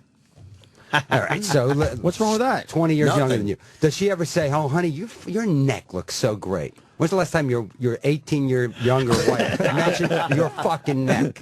You didn't notice the neck. Listen, guys. You didn't notice the neck. You know, listen. You The didn't neck, notice the the neck? neck is the neck is what females worry about, not us. Right. Okay. I'm not worried about my neck. I was worried about her worry about neck. your fucking fastball. worried about her neck. You mentioned your neck. I have a great neck. You said. I worry about my neck a lot. Jesus, worries about his neck. I don't. Fucking guys. I don't know. Don't attack me. I saw your movie, Dennis Leary, and I thought it was terrific. I want to have a youthful neck. You know, I've guys, You've got a great neck. Thank you. I've been You told have a it's good younger neck, Dennis looking. Leary. See? I'm not even going to talk about my fucking neck. I'm not going to talk about my neck. Let me ask you this. Yes. Martin Sheen. Holy fuck, is he good in everything he plays? Isn't he unbelievable? And a nice neck. Nice Yeah, neck. yeah. Nice guy, too, right? Yeah. Great guy. He seems like he's a down-to-earth, blue-collar Let me tell you type something. of guy. We're supposed to get him in to promote Spider-Man. Really? No? No. Oh, You're the only one. We want Dennis, you're the only one from Spider-Man. Let me tell you something. I did a movie with him called Monument Ave years ago that Ted Demme directed, and he played, I don't know if you've ever seen it, but in it he plays the cop that's investigating these murders up in Boston, and then there's a twist. It required, I mean, he was great in the movie, and it requires, you know, a turn, and it's on camera in front of me when he makes it. So, of course, we hired him because he's Martin Sheen. Yeah. I got to tell you something. Working with that guy, it was so scary how good an actor he was. And I knew he was good, but in front of me when I was doing it, I was so intimidated by him as an actor. But he's got a great evil side that he's in. Now we know him as, like, you know, he played the American president on television and everything. But the guy is, you ever see the movie Badlands? Oh, it's a great movie. Yeah, which with him and Sissy Spacek, which is a true story about a serial murderer. I never saw that. Yeah, well, you got to miss that one. It's not on Netflix yet, but if you, I think you can get it on DVD. No, it's from '72. Oh. It's him and Warren Oates and Sissy Spacek, based on a true story. Oh, God, we got to check that out. And I'll tell you something. You watch that movie, the performance he gives in that movie, and you just go like, this guy, there's evil in this man. I think he's going places, this kid. He's in real life, he's the nicest guy in the world, but man, what a great fucking actor. He's the nicest celebrity I've ever met. When him and Emilio came in, Emilio's pretty nice, man. But Martin Sheen is so warm. Yeah. Like he makes you. He has an right? amazing vibe to him. Yeah, he's really. You just Unlike wanna Dennis Leary, sit who's with him. very aggressive when you're around him. Did I come in aggressive? I thought I just came in as myself. What the fuck's with you guys? He started pounding on your Celtics the second you walked in, so Well, because I got the you Knicks put him thing. on the Let me defense. tell you something. Let me ask you No, one it's not thing. defensive. Let me tell you something. You got to win Game 6 at home. And that game, we was weren't so even in fun. that game. And it was over then. It's like, and listen, I know we are old, but that game just said, I'm that mad. old written all over it. We Yeah. just did not show up. Well, did you You see all can't the go back. Nets? And I wanted LeBron to win after that. At that point, I was like, Why do you want LeBron to win if you're a basketball why do you not fan? want Why? What's your problem with LeBron? Because I like hating him. You just Well, like see, hating you're, him. you are a selfish motherfucker. You are into your own fucking hate and revenge. You don't hate Listen, sports stars. There's got to be. Who do you hate in sports? the New York Yankees. But I love hate them. entire That's my Yankee LeBron But I James. love hate them. You can't have the Red Sox. I love and- hate LeBron Right. James. But now you I feel need like to hate the Yankees to feel I wanted better about LeBron to get the his Red championship ring You and get really it did, over huh? with. Yeah, Just and get it I over with? I like Dwayne Wade, so Dwayne Wade's he's a fine. now champion. you can hate him and keep him from getting his second ring. No, it doesn't matter though as much. It was kind of fun that he. You wasn't- have weak hate.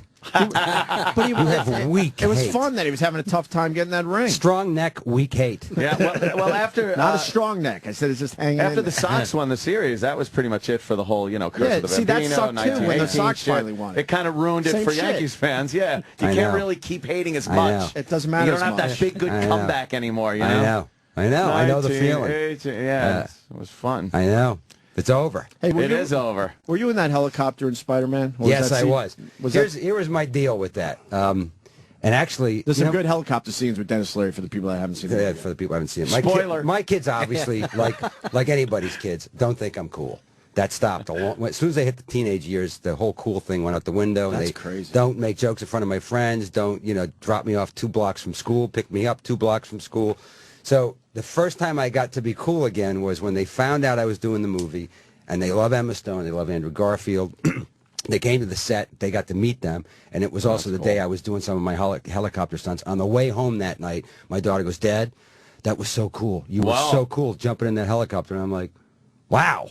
Major points. Did that last the drive home?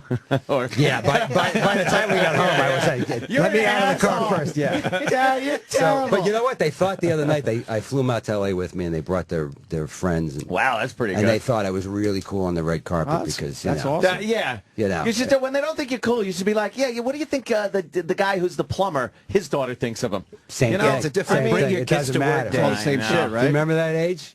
It's like there's that thing when you're a teenager into like 22 or 23 when you don't think your dad or your mom is cool, and then around you 20, come back. 25 you come back. Come back right? around, yeah. So I got him a little earlier with But you're how Dennis old are they? Leary.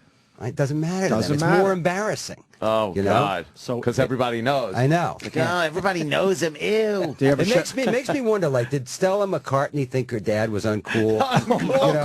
Of course, Paul right? McCartney, for God's So sake, Mick Jagger's daughter's like, Dad, drop me off 2 blocks from. That's so weird. You know? Stop singing that song. Dad, stop moving like that. Don't dance at the party, Dad. Embarrassing. Yeah. Were you on any of the tall buildings, or was that all CGI? No, we did. It was a mixture. So we did, the bridge work and the tall buildings work. It's like a little bit of tall building and tall bridge work, and then you do a lot of green screen. But we did very little pure green screen in this. Do you do any stunts like because Cruise did his own things on the Burj Khalifa Tower? I did a lot of shit on Rescue Me that I never should have done, that I did because there was a bunch of firefighters around who were my friends, and they were like, showing yeah, off. simple, you do this and then you do this. You were showing off. Yeah, well, I wasn't even showing off. Pussy. Can't do it? Yeah, exactly, Yeah, right? So on this one, I was like, I'm looking at the script, I'm going to do this and this and this and this and this, and I'm thinking, Andrew was doing a lot of his own shit. He's young. So the guy comes in one day, Vic and Andy Armstrong, great stunt coordinators. And you saw the movie, a lot of that shit where Andrew's really swinging, and like the thing, I don't know if you remember the scene where he takes off. The first time I come after him with all the guys, and he's swinging under the bridge. Yeah, of course. That was shot here uptown, up in Harlem, and that's really him and the stunt guy bouncing off the side of the truck, falling off the truck. That's all real. That's not CGI stuff. Holy shit. So Vic and Andy Armstrong, who were famous stunt coordinators, designed a lot of shit that they rehearsed forever in L.A. before we shot it in New York, where Andrew did a lot of it himself and his stunt double, like actual climbing and bouncing off shit and all that stuff. Wow. That's so I'm awesome. like, fuck, man, this kid's like, I got to do something. 6, and he's like, I got to do something. And then they come in with this harness one day, and I trust these guys, the Armstrong brothers. They're like, I said, what's that? They said, this is your rappelling harness. We're going to have you, because you started the helicopter work already, so we're going to have you rappel. By the way, I remember that word from Rescue Me when they say rappel. And I'm like, I know what that means. That means flying out backwards down a thing. Yeah. And he's like, we're going to have you rappel from the helicopter. I'm like, how far? He's like, well, as far as you can go. Like 4 stories. I'm like, I'm not doing fucking 4 stories. I did it on Rescue Me where you have your legs on a building and you bounce off. Yeah. I'm like, I'm not doing 4 stories. What about 3? Nah. So we go to L.A. for something. We're out there shooting, and he comes in again, and he's like, hey, how about that high? And he points to the side of the soundstage, and I go, you know what I'm doing? Here's what I'm doing, okay? I'm in the helicopter. Keith, my double, rappels as high as you want. 18 stories, right? He lands with his back to the camera. I do the fake land, unhook myself, turn around, and walk over to Spiderman, which is what I did. And you can't tell. I went from here to here, which is what you see in the movie. Basically, you're on your tippy toes, You know, in is the what he movie, just showed us. You see Spider-Man in the foreground. That's me in the background. Let me ask you this, then. Your stunt double obviously looks very much like you. Oh, Keith's the best, man. I used him on 7 Years of Rescue Me. You can't tell. Wow. You can't tell at all. I'm at the point with Keith where I'm like, Keith, it says in the script, vigorous walking. That's going to be it. Okay? Now you use him in real life. He's in the car with the kids. Exactly. He drops him off at I got him. school. Keith, it's snowing outside. Let's go. Get the shovel. Yeah, he's great. And you know what? I'm 54 years old, man, and I've done a lot of crazy shit, but I ain't doing it anymore. And Tom Cruise, they said that. You know, Tom does everything. I'm like, get Tom, put a blonde wig on him and a SWAT vest and have him rappel out of the helicopter. I'm not doing it. Why didn't you want? Are you scared of falling, or is it just a lot of work to rappel? I'm old, man, and I've done on Rescue Me. I did some crazy shit that I'm sure it looks great on camera. I know it looked great when we were putting it together, but like you know, I've lived a crazy life. I did a lot of crazy shit, and I still play hockey. So that's my thing is like I've already you don't done. Want to blow out a knee or anything. I hung around with Lenny Clark for 30 years. You know how crazy that is? I mean, and I'm alive. So I just feel like, hey, stunt guys are great. And I'm telling you right now, I have no problem saying that Keith, my stunt guy, I don't know, you know, how many times I could say that guy makes me look like a hero, and he gets paid for it. So rather than have him sitting over there going, look pretty good, Dennis, I'd rather be sitting there going, Keith, fantastic, go higher, go higher. Try one more. Make me look good. So, but I ask all this because the CGI in this movie, you can't tell. It's amazing. Yeah, there's I mean, really I gotta is. say, the director wanted to do as little as he could, and Andrew was trained as a gymnast, so he did a lot of stuff. And again, same like in the fight scene with me.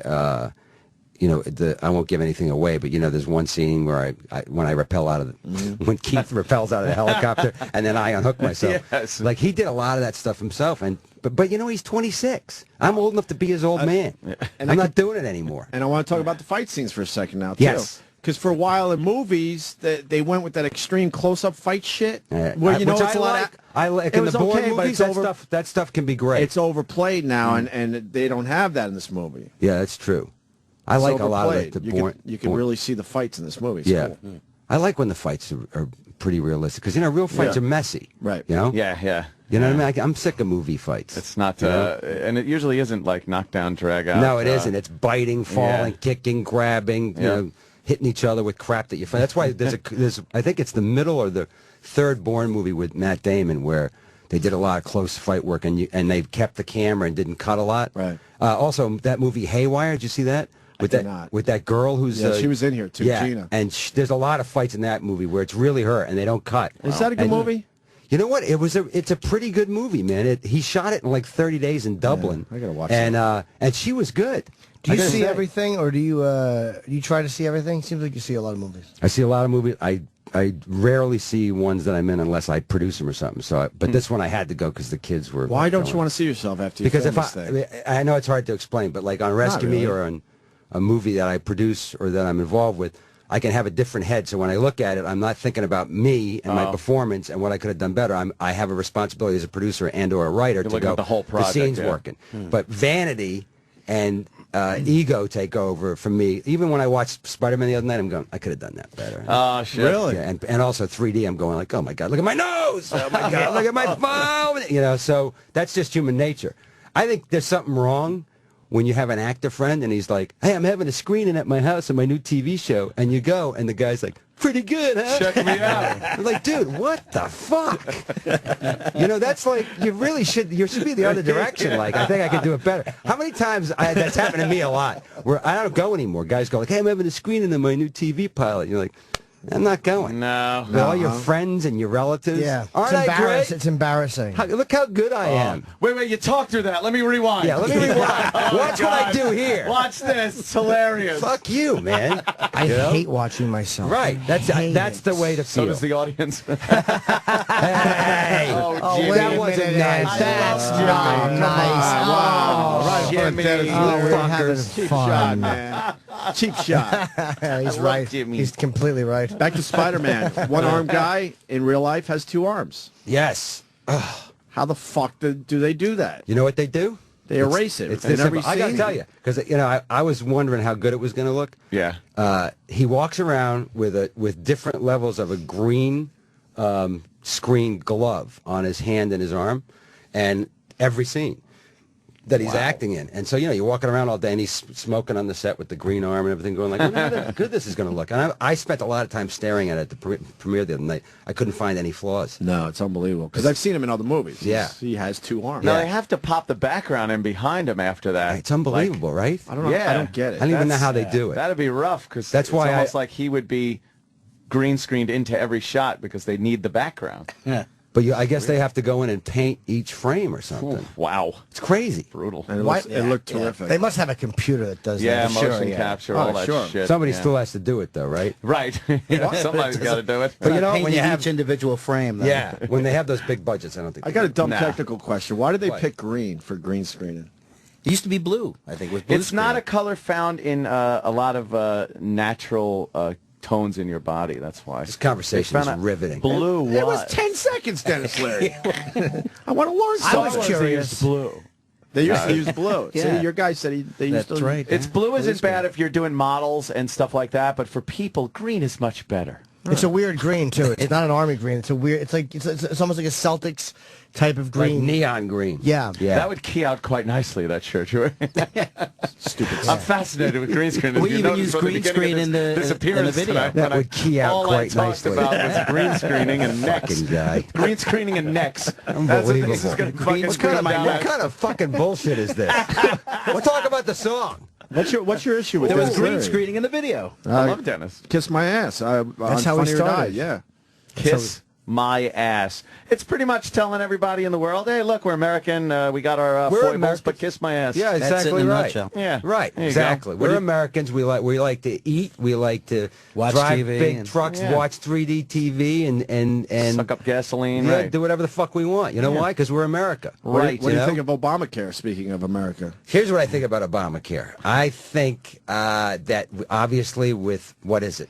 1 or 2 out of every 3 people being, massively overweight, which of course leads to early onset diabetes, blah, blah, blah. We have to do something about health care in this country. We have to. Nobody wants to admit it. Everybody's pissed off. I don't want, to be taken care of by the government. But you know what? We got to do something, because we end up paying for it anyways, Yeah. When the fat guy or the sick person decides eventually, oh, something's wrong with me, and they don't have health coverage, and they go into the hospital or the emergency room, who pays for it? We do. It comes right out of our pockets. So I'd like to have a system where we're not paying as much to take care of people who don't want to take care of themselves. Let's buy America a salad. Let's buy America a salad. That's the B side of the. Yeah, that's it. That's the B side. The B side. You know what I mean? That's how I feel about it. So I don't know if it's exactly the right thing, but something's got to be done. I think preventative, more unbelievable. preventative care would be good. But there are a bunch of overweight people that just really. It's like, what are you doing? Yeah. What the fuck are you doing? And you don't see it a lot in New York, but when you go to Times Square or anywhere in that area and you have to do some business during the day, and you look at people and you go, The tourists? what the fuck is going on with these people? Most New Yorkers are not fat because they're walking. I know, but it's just unbelievable how big people are. You forget. What do you think of the mayor's, he wants to ban the big soft drinks. Isn't that stupid, though? Yep. Yeah. Totally agree. It's stupid, Well, right? you're talking to the wrong guy. I think we should be able to smoke where we used to be able to smoke, which I still do. I don't care. You still smoke? I smoke everywhere, man. I light up everywhere. I literally light up everywhere. I smoked in a hospital. I love that when on the doctor Rescue Me. used to, yeah, I love that I when smoke the doctors, everywhere. though, used to smoke in movies in the hospital. They're like, Yeah, right. well, let's take a look at your chart. You're doing quite well. Ashes are going on the guy's bed. Where have you been told you couldn't Fantastic. smoke? Peter Falk taught me a thing years ago. I was doing a movie with him, and he lit up in some place that he wasn't supposed to smoke. We were on set, and I was like, "What are you doing?" He's like, "I'm going to get at least 5 or 6 puffs in before they tell me to put it out." And I was like, "Oh yeah." So you light up in a hospital. First of all, you get an extra 10 seconds in a hospital because they can't believe they look 3 times like that's not really. Is he really? That can't be. So you've already got 2 puffs in before they start walking towards you, and even if they yell, "Hey, what do you think you're doing?" You go, "Did you?" Yeah, but, so you can get away with a lot. Sure. You know? Oh, there's no smoking in here? And I don't think the key to curing fat people's problems is 32-ounce sodas at the movies. No. You know? I mean, that's not it. It's when they go home. Lifestyle issue. There's yeah. other problems in New York before you have to worry about really, fucking man. soft You know, drinks. really. You know? It took me, I was telling Amp, I went and played golf Friday. 2.5 hours to get back into the city where I live. 2.5 fucking hours. There's a major commuting problem in this fucking city. But he would rather go after this easy shit.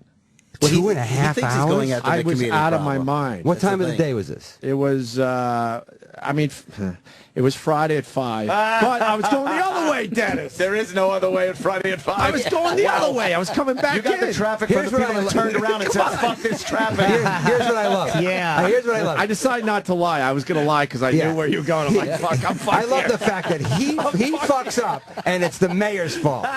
God damn the mayor! I'm stuck in traffic at 5 o'clock on a Friday in New York. 2.5 Pinnacle hours of the free world, New York City. You know what? I'm stuck Hold in on. traffic. Everyone's It's 5 leaving the o'clock. city on a 5 Friday. o'clock on Friday. There's no good You're way. leaving. No. I'm not You coming could back fly in. in a fucking helicopter on Friday, and it would take 3 hours. Still going to hit helicopter traffic. It's helicopter traffic. I don't know why they call it rush hour. No one's going anywhere. Oh, shit. yeah. As soon as Dennis asked me what time, I panicked. I'm like, I knew it. I knew there was a real reason behind it. Is that a bad one? Double guns. Shouldn't have been playing golf on Friday. I Yeah, shouldn't what be are you playing doing? golf at all. I suck right now. Golf sucks. Horrible. You're Golf. not a golf guy? You're I used to like golf. I had to give it up. But hockey guys like golf I usually. know, but I had my own tournament. I had a charity tournament, but the last time I played was like Place 5 the years ago. The last time I had the tournament. Let's face it. I love doing the tournament because that's just a good time. Fun, right? But I can't fucking play it anymore. Nah. I can't master it. What broke? That's just- What broke you? Like, what made you? I remember when you. No. I mean, what broke making you famous? I remember you were doing. Oh, I thought you What meant about broke me golf. famous? No, what made you? Because I remember when I was younger, watching you do the CTV. I want Cindy TV on MTV. It was like a big Yes, image spot. Was that the one that actually? Here's put what you happened. The image spots from back. Remote Right. control. I go to remote control. Actually, it goes like this. College. I was in the Emerson Comedy Workshop. We did some stuff for the, in the theater, but we did stuff for the TV station. The guy who ran the TV station in my class was Doug Herzog. Doug Herzog leaves. We graduate. He goes, I'm starting this new network that runs music videos 24 hours a day. We all go, you're fucking crazy. Within 5 years, he goes, I got a show called Remote Control with Ober and Quinn. Quinn and Ober say, we got Leary, Sandler, and Mike Armstrong, and John Tenike. These are all guys from the Comedy Workshop. I go there. I start doing characters on that. Ted Demi's doing Yo MTV Raps. It takes off. I met Ted at Remote Control. Wow. Doug says to Ted, what do you want to do? I had just done No Cure for Cancer, which was running off Broadway. Ted goes, I want to take Dennis and just go out to Roosevelt Island and shoot these crazy fucking spots. And that's how it broke. Those are the image spots with Cindy Crawford. Yeah, so the spots broke when No Cure for Cancer broke, and it all kind of happened at once. So you never struggled. Son of a Never bitch. struggled. Son Never of a struggled. So you never worked an honest day in your life. So Never worked on it. But I'd like to say that struggling includes, which I consider real struggle, having to see Lenny Clark quite often in his underwear or completely naked in his house, like half a block from my house, I'd going rather like, be a Lenny, roofer." Lenny, calm down, calm down. Calm down, Lenny. Calm down, you're not sweating. outside. You're sweating a lot. no one's here to get you. I love Lenny Clark. So- he hasn't been on the show in a while. Really? Yeah, I don't know what that's about. I don't know. We're going to have to figure it out. Yeah. He's hanging out at his place. He's down to his barbecuing. original weight. He's like $1.90 now. And he kept it. He kept it Yeah. off. It's To amazing. his credit. He must be working out like an animal. He's addicted. He right? works out like a fucking animal. He rides his bike like 2 hours in the morning. Then he goes to the gym and works out. And What a complete change. I know. He hangs by his knees and does upside down Yeah. Oh, he sit-ups. does and that? it's No, it's that's crazy. impossible. Oh yeah, Yeah. He he really got could do that stuck. too, There are huh? movies of We him were in doing it, California. He got stuck. He went to the Muscle Beach at Venice, and my son went with him because my son hadn't witnessed the upside down. Yeah. Upside down Lenny. Lenny, and he took the gravity boots and he hooks himself on the monkey bars there, and he got stuck. And Jack had gone to get something to eat, and there was nobody around, and he was stuck, and he thought he was going to die, and I was like, that would have been great if you died that way, just hanging there, because there would have been pictures. Somebody would have taken a picture of you, like Mussolini. You know what I mean? How did he finally get out of it? Somebody came along and went, "You need help?" And he's like, "Yes, please," and they lifted him up. You know? They don't really make those gravity boots anymore. No, he saved them from the Richard Gere days. I'm not even joking. They're kind of like illegal or something. Really? Why are they Really illegal? Because you can I die. don't remember anymore. It was Look at that situation. Someone at the gym told me. How many Just- crunches was he doing? Oh, a lot. He's Really? crazy. Hate crunches. He's insane. Obviously. I'm with you, brother. Crunches. I'm trying to think what else I'm supposed to ask you about Spider-Man, but I mean the movie's going to kill. The movie's going to kill. Ice Age comes out on the 13th, which is hopefully also going to kill. It's great for the kids, great for the family. Kiss My Ass on Funny or Die as of right now, the video and the song available on iTunes right now. That's right. And really debuts tomorrow, but it's on iTunes right now if you want to sneak in and get it. Hey, and coming up in December or October, the book... oh, shit. Christmas book. Merry Fucking Christmas. Merry Fucking Christmas song we turned into a kid's book. Wow. Which comes out at Christmas time, and it benefits the Leary Firefighters Foundation. Is the word fuck in it? Yeah, it's Merry Fucking Christmas. You know what? I'm not bringing that home to my son. I'm sorry. Why my not? Son's two. He can't see That's that. a good bedside reading. It's for you. No, I'm sorry. It's for you. Tuck him in. It's for grown-up kids. It's for him when he's sitting by the pool in the wintertime going, why is it frozen? What the fuck? This sucks. I keep firing bullets into it. Nothing's no happening. matter how high I turn my heater up. Last time I saw you, you were telling me, or you showed me a video of you and James Bond shooting guns that actually scared James Bond. At the range. Yeah, I was shooting a 50 I call him cal. James Bond because I love him. Which James Bond? Daniel Craig. Daniel Craig. I just love him. Daniel Craig hung out with Ann for a while. Did you see James Bond and the girl with the dragon tattoo? I haven't seen that one yet either. Look at me. God, he was great in that. I know. The guy's a great actor. I haven't seen those. I gotta see Oh my that. God, he's fantastic in that movie.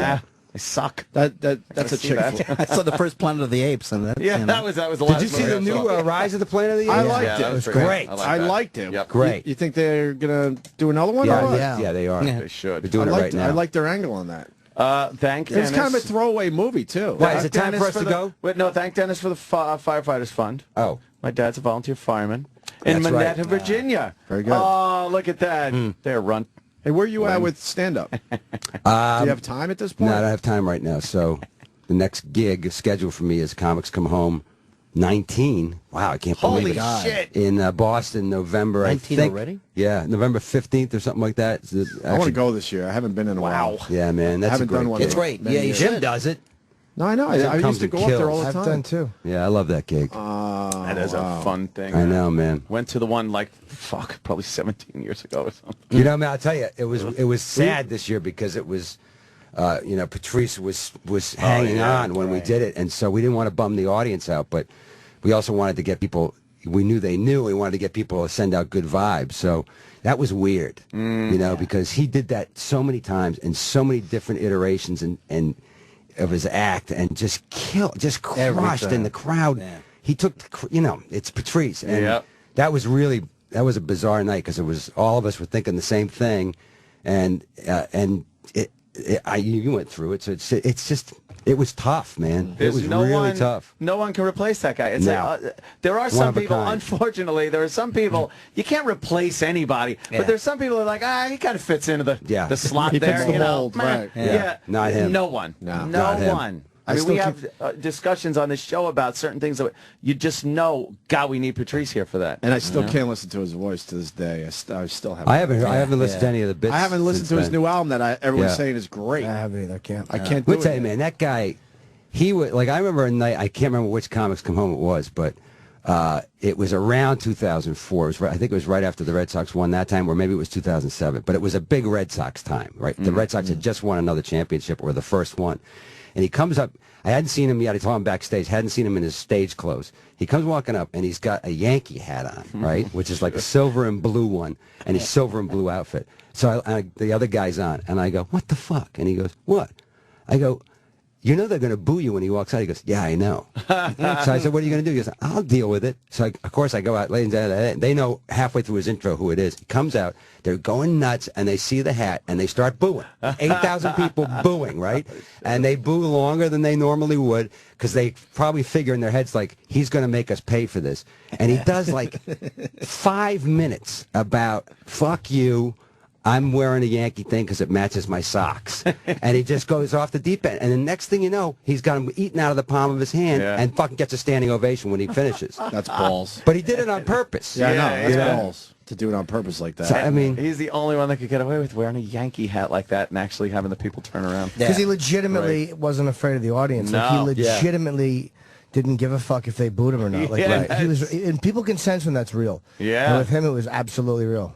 Yeah, he wanted them to. Yeah. It was more enjoyable for him that night. You can see he was having a great time, and it's infectious, You know, this guy's been talking a lot. Who is he? This is Chris Phillips. He's been here before. He's joking, Dennis, but they don't know out there. Okay, He's in Chris your band. Phillips. He's been with you forever. He is my co-writer. But he wasn't introduced today. That's all I'm saying. On all Just the sort of walked songs that in. we do. Right.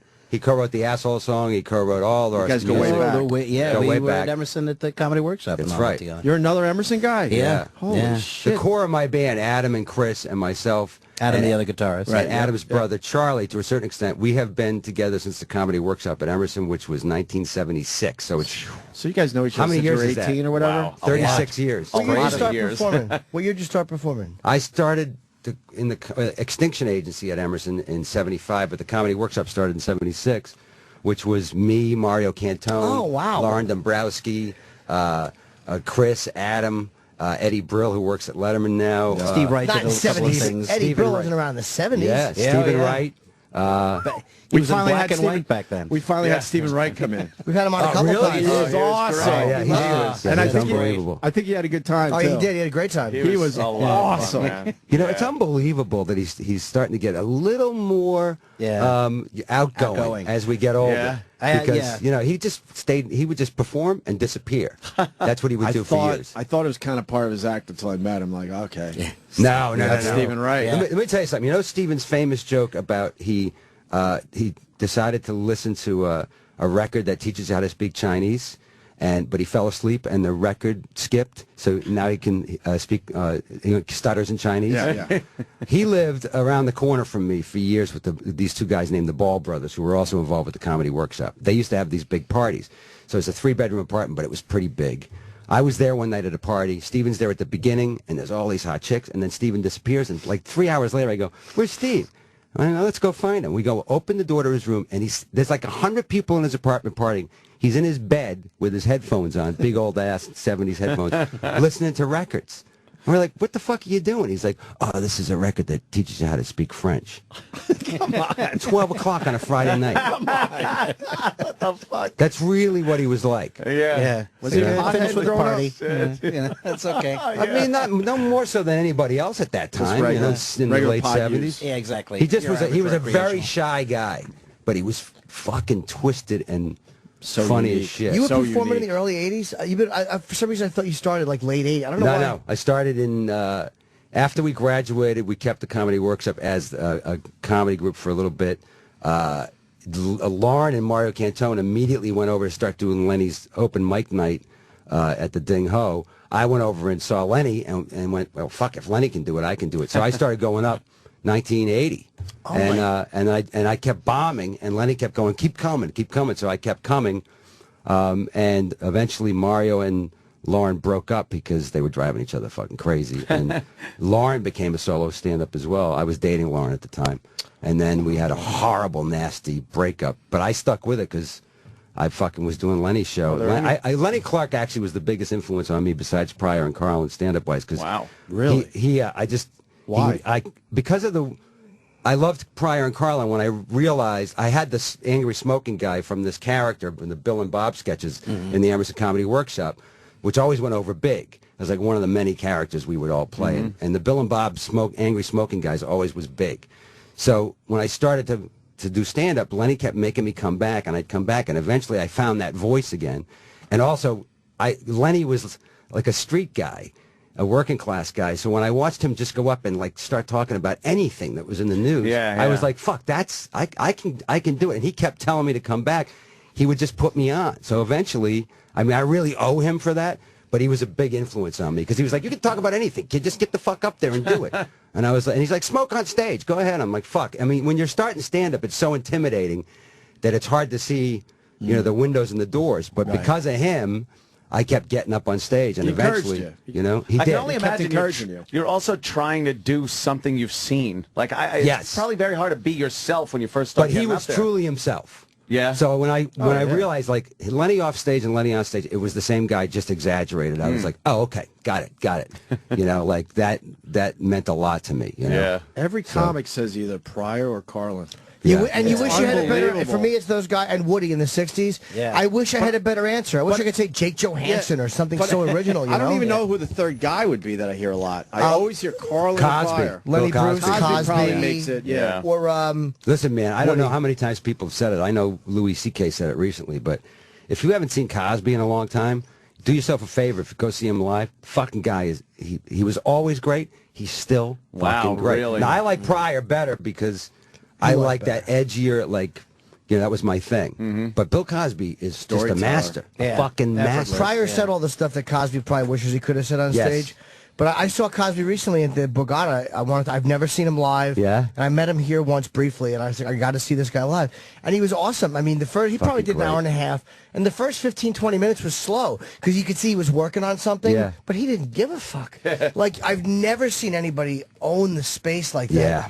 He was just, it was about 1,000 people. I mean, perfect silence while he was working. Like, and I mean, like when you needed silence, like not during the punchline. Not during the punchline. You don't want that silence. No, but I mean, while he was working on stuff. While he was crafting through this character stuff, it was just, he had them, and and when he wanted to get a laugh, it was effortless. Like, you could see, like, as a comic, you could see, like, okay, now he's trying because he wants to make sure that the show goes well. Effortless. And he does a lot of shit about, like, he's up to date. He talks about being a grandfather and getting old and and the grandkids bugging the shit out of him. And I mean, it's great, man. He's going to be 75 July 12th. Is he really? Just looked him up, Wow. July 12th, Bill Cosby, 75. He was, when I met him here, Ron Bennington was interviewing him, and there was a technical problem. So this guy walks me in and he goes, hey, Bill, Jim's a comic too, which I felt bad because Ron was there. But literally, the guy just introduced me. And so fucking Cosby started asking me questions about stand-up. He's like, what made you want to do it? How long you been doing? Like, he just basically interviewed me on why I became a comic. What are your influences? It was a really weird, but he was genuinely listening and interested to hear the answers. He wasn't just being polite. No, why would? Because he was asking me questions, which was bizarre. He had no idea what it was. It was just a very odd. That's kind of cool. It was an insight into his mind, maybe. That's probably why he's so good at what he does, because he listens. Like, he really fucking listens. You know what's weird too? If you go back and watch the old I Spy television series. Guy's a fucking brilliant actor. Really? I mean, that part's not really Bill Cosby. It's like a cool, secret, agent guy. Yeah. It's fucking great. Yeah, God, I haven't seen those in years. Yeah, man, I tell you, I love Robert Culp, and I forgot about him and went back and watched him. I think it's on Netflix or Apple TV, and Cosby's great. I've never seen the I Spies. Oh man, they're good. They're good. I never saw them. They're funny and they're great TV shows. I think they won the Emmy a couple times, and Cosby won one or was nominated for one as a dramatic actor. Wow. What was he in? Let's Do It Again, and was he in Uptown Saturday Night too with Portier? He was in both of them, right? Yep. Yeah. Fuck. That's a long career, man. That's a Hall of Fame career right there. But I mean, from the '60s. That ain't no Spider-Man bullshit. That's a real. That's a real career. You're calling it Spider-Man bullshit. Yeah, but you know what I mean. I mean, that's like like when you talk about guys like him. He was around with Pryor and Carlin doing the Ed Sullivan Show, and he's still working. He just saw him at the Borgata. Like, you're that's modest. Long haul. You pop up in things where it's like, holy. You don't even realize Dennis is in some stuff. You're like, holy shit, that's right, The Sandlot. That's right, Sandlot. Jesus Christ. Sandlot. What a fucking loved movie that is. I know. That movie is just fucking like, everyone loves that movie. Baseball, man. Every Baseball kid watches just fucking, that whole innocence thing, and just everybody kind of went through that shit as a kid. But I have to say, you know what my favorite thing is, and I'm not bullshitting, Jim knows this, Chris knows it definitely, is my favorite thing is still to do is Comics Come Home, because I get to, I'm raising money for charity, but for the Neely Foundation, but really I get to see a bunch of guys that I love. As the host, I have to introduce them and stand by the side of the stage in case whenever they're ready to come up, and I get to see like 10 great comics, work with my band, and and it's a huge gig. So you're watching like guys that you admire as comedians kill with like 8,000 people in the room. I love that gig. It's because you don't get enough of that in show business. There's always a camera. There's always some kind of technical bullshit. Not in my career. There's not. You were just on TV over the weekend, Jeff. It's me holding a camera pointing. Can I have a photo with you? Why don't they televise it anymore? Because years ago, love that. We used to put it on Comedy Central, but the problem was that the cameras always get in the way. No matter, I mean, it's slightly different now because the cameras are smaller, so they always get in the way. They make the live gig longer by a couple of hours. And I found that when it wasn't televised, two things happened. One, of course, the gig itself becomes just a 2-3 hour gig live, and two, when people found out they could only see the show if they bought the tickets to be in the room, we made more money for the charity. And so every year we sell out, and it's built on the fact that if you're not in the room that night, you don't see the show. We may do something different for the 20th anniversary, which is next year. Oh, you should. For a celebration. But once we did that, when we got rid of television, it was, and the comedians, the other thing is, I don't want the comedians to feel like, oh, I got to sign off 5 or 10 minutes I'm of my burning act. material, Yeah, I right? want to burn material. I want the and I think the comedians love the fact they come in, they raise the money, the fucking crowd goes nuts, and you have a great time. And guess what? The material's protected. Yeah. You know? What was the who was on the first one that you guys did? Oh God, I don't John know. Stewart. I think Yeah, Stewart was there for the first couple. I forget. Okay. Everybody Wow, has that done was a that while show ago. at one point or another. Yeah. Bill Cosby, Woody Allen. It was a long time. I would love to get Cosby one year, man. That would be wild. Yeah. You know? How easy is it Huge. to do animations? What do you mean? Just doing the voices. Is that the easiest gig in Hollywood? It's the easiest gig. Let me tell you, I'm doing it right now. That's it. This is it. Oh, I have to stand up. Okay, so it's a little harder. You come in, you look like whatever the fuck you want to look like. You go, okay, and sometimes you just improvise. On Ice Age, sometimes you just come in and improvise. It's like, so you want me to just stand here and make up funny shit in the tiger voice and get paid $1 million? Yeah, I think I can do it. I think I can do it. I'm in. Chris Rock did a funny bit on the Emmys or the Oscars or something this Oh, year. right. And That's why I'm I asking laughed you my about it. balls off because I was like, that's the That's gig. true, right? That's it. So talking to this thing? All right, got it. How many days work? They're a little harder now because of the 3D. Because you have to, you can improvise to a certain point, and then at a certain point it has to stop. And that with the 3D and the focus market stuff, they'll test it first, and then you'll go in and play with some more stuff. So they don't want to film the 3D stuff unless they know it's going to work. Exactly. So it takes a little longer, but not much. Wow. Not much. So They're not fucking around in Hollywood anymore. Huh? No. I heard The Murphy focus can groups. knock out a movie in a day. They said Murphy can knock out an animation movie in a. I wouldn't be surprised. They said he's the master at doing those. Wow. One take, Eddie. Yeah, like those whatever the Shreks or whatever it is he does. That he's just. Well, you know what they fucking good do, at that. and on Ice Age they do, and I'm sure they do on the Shrek ones. Like we start with Leguizamo, he comes in and improvs his way around the idea of what the movie's going to be. Then they bring in me and Ray to react off of him, and then they start to whittle it down, like and make it. So I'm sure on Shrek they just bring Eddie in, and he goes crazy, and they go, okay, that's great. Let's bring the other guys in. Yeah. He's a good improver, Leguizamo. I don't know much about him. I've he's seen good. some of his one-man shows. He's brilliant. He's a talented actor. Brilliant We had him guy. on once. He's a brilliant guy, liked him a man. lot. Oh, really? If you ever seen his one-man shows, they're just... You weren't here that day? No, He was great. Where Where were you? I was probably on the road doing a gig His or one-man something. shows are great. I've seen Yeah, a he's few of them. fantastic. Talented Really guy. good. Ice Age is all due to him, man. It's Ice like Age we're 4. we're the straight men for him. Wow. And there's You not know? much of a script in the end? No, they come in with a script, but John gets to take it Whatever he wants. to whatever level he Who wants. does he play? I've never seen He's them. Sid the Sloth. Okay. And that's the star of it, right? Yeah, he's the main guy, the main comedy guy, and then we react around him. Yeah. You know, it's me, him, and Ray Romano. Right. The First one, Ray was pretty much like the story was pretty much about him, right? Yeah. As Yeah, a- not the anymore. woolly We mammoth. got- we Not changed anymore. that. So fuck that shit. We changed that. Jennifer Lopez is my love interest in this one. Did you do scenes with her or no? It was all. No. I'm sure that's in her contract. Yeah, I'll do it, but I'm not being in the same room as Leary ever. Don't they have to have you guys together to ever like have natural dialogue like we're No, having? it depends on the schedule, you know. You never saw her.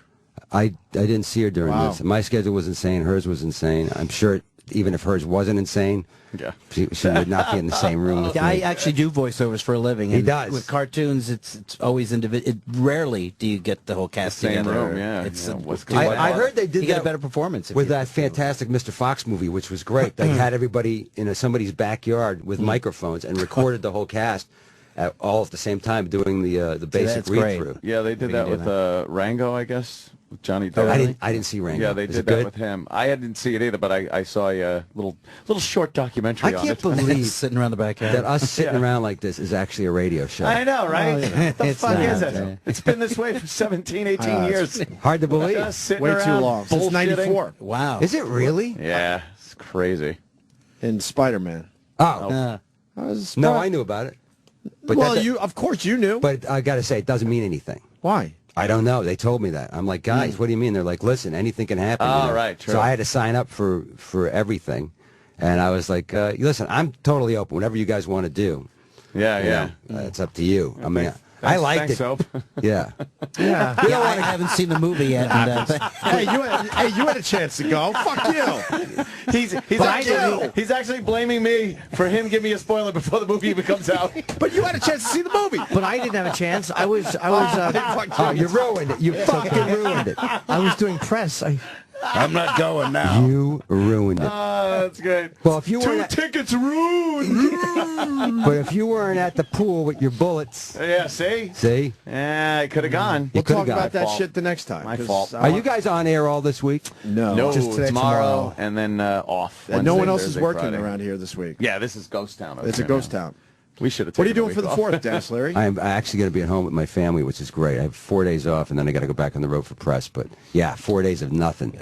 Just What do you pool, do? Thinking about the Pool. bullets. Bullets. Thinking about the Go to bullets. range. I make fun of you. I make fun of you, but I totally love that. Like, let's Shooting fire is it great. into this Yeah. and see if it goes through that and into And that. into that. Yeah. You, I you like do- to blow shit up. Oh, I was going to ask, you do your own fireworks at school? I like to blow shit up. Well, whenever I can. I mean, and if my kids are grown up now, so if my kids want to blow shit up, I'm totally down with it. Yeah. I'm a bad dad that way. I'm like, so you want to blow up that? Yeah, let's blow it up. Let's see what happens. Kids Remember the doing old well? days, though, that the menus of fireworks, like the guy I used to give know, around? I know. Yeah, you knew the Yeah. guy at the deli or something. He's like, yeah, whatever you need. You know, when we were kids, Hey, man, yeah. like, forget about shortage or do we have any? There were always a million fireworks. Yep. Forget the 4th of July. They were just M80s were everywhere. All the time. Cherry You get bombs. We always had. John Scurry blew up his grandmother's toilet with a cherry bomb one time. I mean, who didn't do that? Yeah. I was mean, we always didn't the even toilet try was to always get the them. victim in those things. Yeah. It's awesome. More toilets were blown up Now in the you just 70s. don't We know took where out to mailboxes in our day. I love cherry The bombs. asshole in school, we would have to take out his mailbox for whatever reason. You I can never tell liked things it. you can tell things are different because, like, now, right now, we should be hearing. I know. Yeah. We When I should be was growing blowing up, shit up in here right We should now. be blowing It's shit like a up. war zone, For, yeah. for weeks You know- before and weeks after the 4th of July, you were hearing, like, fucking, it sounded like a war zone. And Dennis jokes, he goes, we should be blowing up shit in here. We used to, Dennis. Oh, yeah. What happened? We used to do bottle rockets down the hall. What happened? Yeah, management. Lawyers. Lawyers. Fire. They don't want to hear it. You want to hear one of our greatest stunts ever? Yeah. I loved that one. We fired a bottle rocket out of a girl's pussy. A girl's vagina as a rocket We are the launcher. guys. We've made a heat shield so it wouldn't burn her. We spent all day figuring out so no one would get And what hurt. happened? It fired It right went- out of it, went down the hallway. And hit. She spread And eagle. We hit put who? the stick down there and What did it hit from the Yankees? We had a Yankee cutout. Oh, Of, yeah. Oh, I thought it was going to be the real guy. yeah. That would have been awesome. But that was our awesome, target. Yeah. I forgot who it was at the Billy time. Martin. Billy Martin. There you go. Billy Martin. So you guys killed Billy Martin. the We used to vagina. do She had good Hit him aim, in I the guess. eye Yeah, very good and aim. couldn't drive that night. We used to see do a what lot of things with vaginas, man. Yeah, We yeah. tried to get a cell phone to ring inside That's a girl over. once. Did that work? To see if we I get a don't signal. remember. I don't think so. No. Sounds like Didn't work. Mythbusters. But it was old school cell phones. We That's had to try true. it again. Yeah, it was the one that Michael Douglas had in fucking Wall Street. Walking down the beach. Yeah, she was a big girl. we had a girl smoke a cigarette from her vagina. I'm She doing blew this. smoke rings. And we also, Great. the best one ever, she used to do bachelor parties. She would throw eggs from her vagina. Okay, I've seen that one. It's pretty good. It's How a did he hip like thing. your eggs? Yeah, yeah, and she was. It's a we had hip thing. guy- It's pretty amazing. We had a blind guy It's an with amazing bunny move. ears on in a basket, catching him in the basket. He was For blind. some reason. I hate when a pussy Blind does anything like that. I hate when a pussy does tricks. It drives me fucking bonkers. I hate it. Now we Yeah. just talk, Dennis. Now we just talk. Yeah, Jimmy likes being the trick. I certainly do. Nothing better. Jimmy likes being the trick. I really do. What are the kids up to? They're My good? kids aren't even kids anymore. My son's 22, my daughter's 20. Wow. My son just graduated from college, and that's daunting. But Holy Is there any aspirations to comedy, either one of them, or but acting? they're both. My son studied to be a film director, and so did my daughter. She's still in school. So I'm glad because they're behind the camera, they're not in front of the camera. And by the way, I got two great kids, and I don't know how that happened, but I got two great kids who are incredibly sarcastic. I know how that happened, and good kids and fun. You know, so Good for you. yeah, that's the best thing, man. It's just like and I'm young enough. Like we hang out together, go to the same movies, have the same, relatively same taste in music. So, but they endlessly break my balls. They're just not impressed by me at all, and they just make fun of me. That's their all the time. job. I know. That's kind of what you want, though. You don't want kids Yeah. who are in awe of you. I know. Yeah, Because I can hire them. my kids are my Hire fans. that shit. And I will. I'll get some kids and make them. I told your son Yeah, that. make them He's love huge. me. 6'6". 6'6". I was Wow. amazed. He used to come around with you in the early I days when he could've was made- still young, and I'm like, he's already over 6 foot Yeah. tall. You know how much money I could make if I signed him to a Celtics contract as the Scalabrini guy on the bench who doesn't, the white guy doesn't play, just comes out for like 4 seconds at the end and fouls somebody. You know, that's like a $6 million contract right now. Yeah. Six. Wow. I know. Dennis is a big basketball fan. I got to tell you, we met Kareem Abdul-Jabbar finally. He came in here. We interviewed Get out of here. Really? For what? We were set. His book on Black it was a Black History Month book about Black heroes and things like this. Like a kid's book. Oh yeah, and he had a publicist that was a nightmare. His What did you talking about basketball? We were talking about. How do you not talk about basketball? Exactly.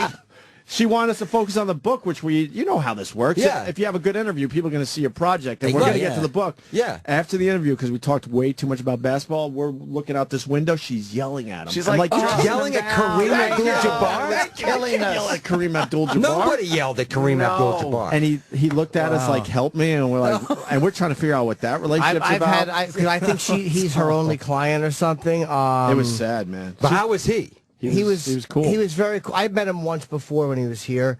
He's a very skittish guy. Like he doesn't like signing things or taking pictures. But he recognized me for an episode of Bored to Death I did. Get out of here, really? Yeah. I was like, I heard like people are like he's difficult. He doesn't like doing photos. But I'm like, I got to come in for Kareem. He's one of my heroes. So he walks out. And someone introduces us, and he looks, and I'm like, he knows me from somewhere. And he goes, that show, you were on that show. I'm like, oh, watch out.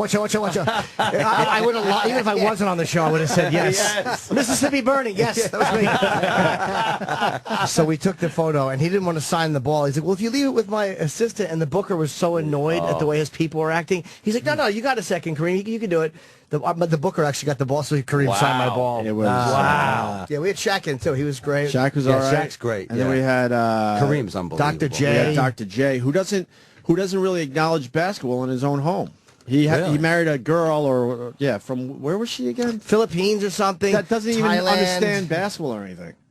So he walks around his own house and no one gives a fuck that he's an NBA legend. Do you guys remember when Larry Bird and Dr. J fought and choked each other out? Holy shit. Yes, I do. We were just talking about the other day when they finally went at it. The Sixers were playing the Celtics, and it got heated. I think it was Game 6 of that series back in 84 or 82, I want to say. I think it was 84. And they literally came to blows. Wow. And they ended up grabbing each other. Each guy had the other guy by the neck and was choking the guy out. And it took them a while. I remember McHale came in, and it took him 2 hits with his elbows to knock the arms away from each guy. And then by the end, they were both saying, like, we shouldn't have done that, but they literally went after each other. Choking each other. I love Dr. J, man. Old school. Dr. J was the shit. Michael Jordan, and when LeBron got the MVP trophy during the NBA broadcast of that final game, I was rip shit. When Bill Russell, whose number LeBron is wearing, who not only is nobody is ever going to beat his record, 11 championships in 13 years, 2 of them as a player coach, and also an active member of the civil rights movement in the 60s, hands him the trophy, and what's his name? Stuart Scott doesn't even allow Bill Russell to talk. Stuart Scott's too busy doing his cool as the other side of the pillow bullshit. Right. and Bill Russell hands a trophy to LeBron, and that's the end of Bill Russell. I was like, you got to be kidding me, man. That's Bill Russell.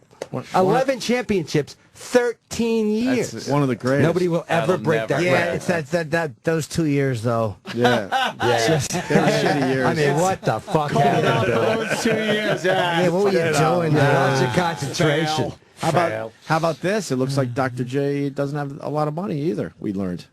Doesn't look like it. What do you do with his money? I don't know, but some of these guys have bad investments or bad business managers. His shirt looked a little off. I'm like, but you know what? Did Dr. J come?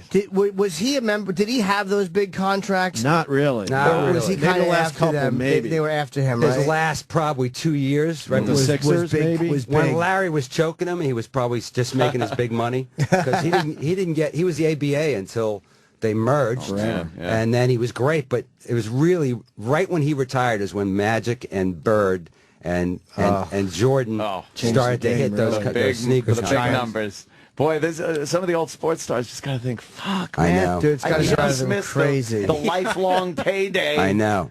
Oh. You look at guys like Yaz and Mickey Mantle when they were getting $100,000 a year and they were the highest paid guys. Yeah. You look back on it. I mean, part of them has to look back and go like, that should have been $100 million. Millions, should have been $100 million. Yeah, and meanwhile they're traveling around on shitty buses and in Mickey Mantle's case, like that was Mickey Mantle playing in New York. And again, what did they win? 8 World Series.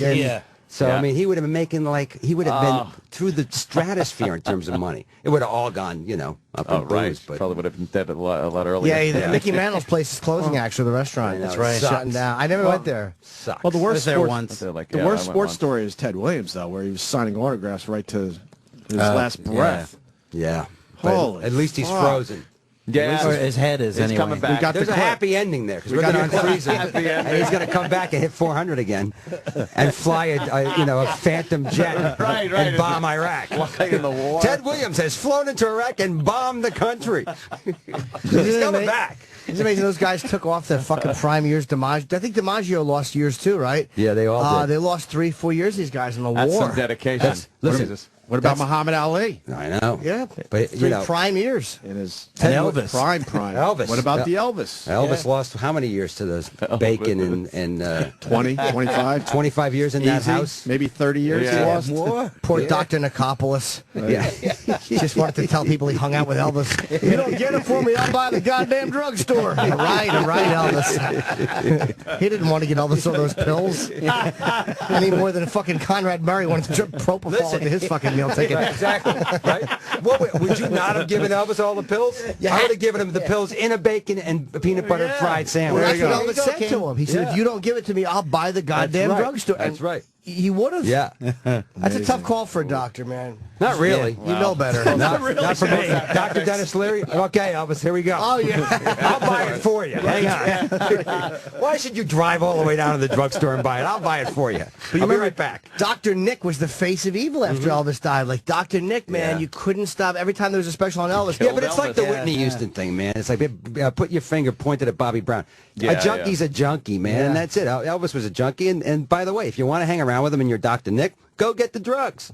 I want to hang out with Elvis, right? That's what it's about. Propofol, what do you need? You want propofol? I'll get it for you. You think doctors would be a little more ethical than just They're not real to doctors. do this to hang out with? They're doctors like I'm a doctor. Oh, is that it? I'm a celebrity doctor, Dr. Dennis Leary. I got a celebrity degree. Dr. Nick, same thing. Come on, Dennis Dr. Listen, when Michael Jackson went, I need a doctor who can almost make me die every night instead of sleeping and go on tour with me. How many doctors are like, oh yeah, I'm ready? Yeah. It's kind of the semi-doctors. He was a bad sleeper. Nothing would work for him. I almost felt bad for him when I heard, like, because he you know, I'm an insomniac, and he would have rehearsal and just be laying there till 10 in the morning going, I can't fucking sleep. And they would have. What do you do? Me, I'm just a he's a shitty tortured, sleeper. terrible sleeper, man. But what do you take? Nothing. I can't take any narcotics. I'm an addict, so I take. I'll take nothing. I mean, occasionally. What about NyQuil?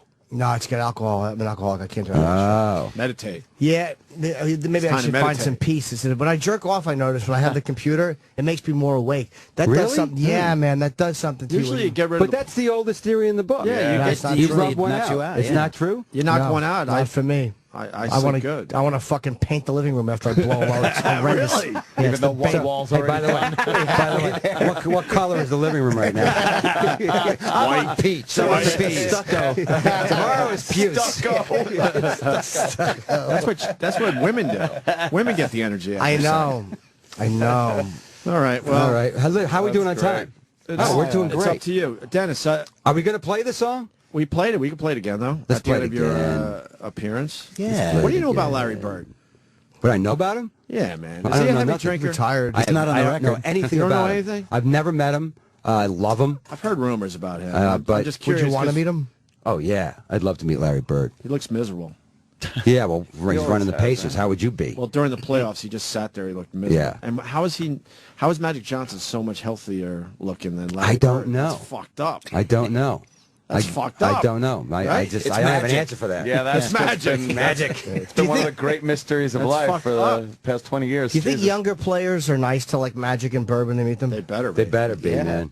Because I tell you what, that's where you like in my if you think about the way we were just talking about it, you better be nice to Jordan, Bird, and Magic, and I hope those guys are really fucking nice to Bill Russell and that generation of people. I doubt they are, though. I hope so. Oh, I'm sure they are. They probably have a respect for that. Maybe polite, but I don't know. Who's your top 5 basketball? Top 5 basketball? You're not going to like the list. That's why I want to ask. All right, it's totally biased. It's a lot of Celtics. Prejudice. It's my top 5. Bill Russell. I got to put Dr. J in there. You got to put Larry Bird. And then Larry Bird. Jordan, you have to put in there. Oh boy, your top 5 list is like everyone KG, Rondo. I'm just total Celtic bias after Dr. J. I can't help it. I can't help it. No, but Jordan. Bill Russell, I think, Rondo's amazing. Bill Russell all time has to be, and I'm not just because I'm a Celtics fan. 11 and 13 years, to beat it. Just go ahead and beat it. You know, he doesn't get enough respect in my book. You know. No, he doesn't. You don't hear because I think didn't Chamberlain play at that time? Chamberlain played at the same time, and you know, Bill. If you read any of the Bill Russell books, he never really admits this, but other people write about it. He was friends with Wilt, and before they played, even during the regular season when they were playing wherever Wilt was playing or in Boston, he would have dinner with Wilt, and he was nice and just loved Wilt and laughed because he knew Wilt was a little bit afraid of playing all out because he was afraid he'd hurt people, but against the Celtics, he might play all out, except Bill was so nice to him, and he liked Bill so much, he took a little bit off his game. Oh, really? So Bill Russell said years later, I got to admit, part of it was I knew he would play less hard if he thought I was his close friend. Wow. They were so psychologically, I go like, Bill Russell was the greatest. That's good, yeah. I mean, that is sick. That is sick. They were all scared of Wilt, huh? Yeah. Wilt was strong, man. This big guy. Yeah. You know? He was like Shaq. But think about that. We're friends. We're going to play street hockey tomorrow in a tournament, right? I go, take you out to dinner and have a great time. laugh. And in the morning, even go, hey, man, how you feeling and everything? So we get out there. You're not going to hit me as hard from behind as you would because I'm your friend. That's smart. That's what he was doing. That's so cool. I know. How That's tall sick. is Bill Russell? Is he 6'6", 6'9"? He's pretty big, man. He was one of the first big men. I think he's 6'10". Is he? Yeah. And he was which was tall. He was a defensive dominant guy, which he also doesn't get enough credit for. He sacrificed points because he had Cousy to begin with to pass to, and he just went for rebounds and played strong defense, which is another reason he beat Wilt, is because his theory was let Wilt score 50 points in the first half because his team will then keep passing it to him in the second half, and during the second half, I shut Wilt down. And he never thinks to pass the ball away because his teammates aren't ready for a pass because they're like, you got another 50, right? So, I mean, it's just psychologically, the way Bill Russell beat those guys is just fantastic, you know? Who else did Wilt have on his team? Nobody really. Really, I mean, it's like that famous. In the early age, Adam Sandler does that famous impression of nobody. All Wilt Chamberlain's teammates during the 100-point game, their timeout. Hey, Wilt, I'm open. Wilt, I'm open. I'm open too. You know, come on, man. That record will never be broke. No. Just because they sit the players now too. They sit them down if it's a blowout, right? You know. And I get frustrated when they sit a guy that's having one of those crazy nights, but the scores out of hand. Pass the ball, man. But is there anybody as dominant as Wilt was? I mean, like even LeBron is great or Kobe. No, not even close. Never will be. Not even close. Because you know him and Russell were the first. You know, they weren't the first tall men, but they were the first truly, you know, dominant tall men that that changed the game. And at that point, like your average guy was in the NBA was like 6'2", 6'1", you know. So they were they'll never dominate that way again. You'd have to have a guy that came in that was 8'5" and could play. Is that the best photo ever? I'm showing my Kareem picture. It's the picture of me and Kareem. Midget. How fucking That's awesome. You realize what a big man he is. How old is Kareem now? He's got to be 60. Wow. I'm 43. He's probably 65. Early 66. 60s. Had one of the like a ventriloquist. Had one of the. That would be a great act. You and Kareem, a ventriloquist act. Actually, Kareem and Kevin Hart would be better. Oh shit! It would be. Kareem just That'd be funny. turned what's 65, I guess. Yeah. Did he really? Wow. In April. He still looks great. Like there's a little gray in the mustache, and he was going bald in the '87 when he played. Yeah. But he looks really healthy, man. Like I guess as an athlete, he's stayed healthy as a martial artist or whatever. But he fucking looks great. Yeah. Jesus, can you imagine getting kicked in the face by him from a block away? There's Kareem all the way. The leverage you could get on that leg. He was all clumsy in Game of Death, like Yeah. He's still a good. I'm sure he was great in Airplane. I love it. Oh my God, I love that movie to this day. A classic role right there. Absolutely. I love when he yells at the kid. Yeah. It's like you drag. Yeah, you tried dragging Walton and Lanier down the court. Tell your old man, Bob Lanier. Oh, God.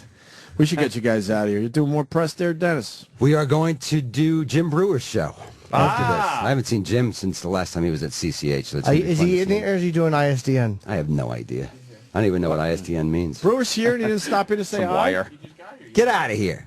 Well, fuck, he better We're come in. cross-promoting Brewer on your show? Yeah, we are. Wow. We go way back That to is Jim Brewer. technology. I like Jim Brewer. Are you going to travel the world doing press for this movie, Spider-Man? Yes, I have been already. We're a month in, and now I've got another 10 days left after this weekend. So, and I got to promote Ice Age too. So Ice Age 4 next They don't week. pay you to do the movie; they pay you to promote the movie. Gotcha. You know, And so- Kiss My Ass. And don't Kiss forget, My Kiss Ass. My Ass. iTunes as of today. Brewer, what the fuck? You don't say hi. And hey, Jim Brewer. What's up, Dennis? Pal? How are you? Man? What's going on? You don't say hi anymore. I was gonna come in. I'm gonna step on his shit. No. Oh, let me come in. I know he's promoting a big blockbuster movie, but let me come in and talk about my gig, Terrytown. Yeah. Next Saturday. Yeah. You know, what the fuck am I gonna do? How about you do your interview now? Hey, listen, I know he's got the big Spider-Man thing, Ice Age, $50 billion. Listen, Terrytown, next week, filming my new special. There's still 500 seats left. You can, if you order today, you may get a discount. Now listen, Jim.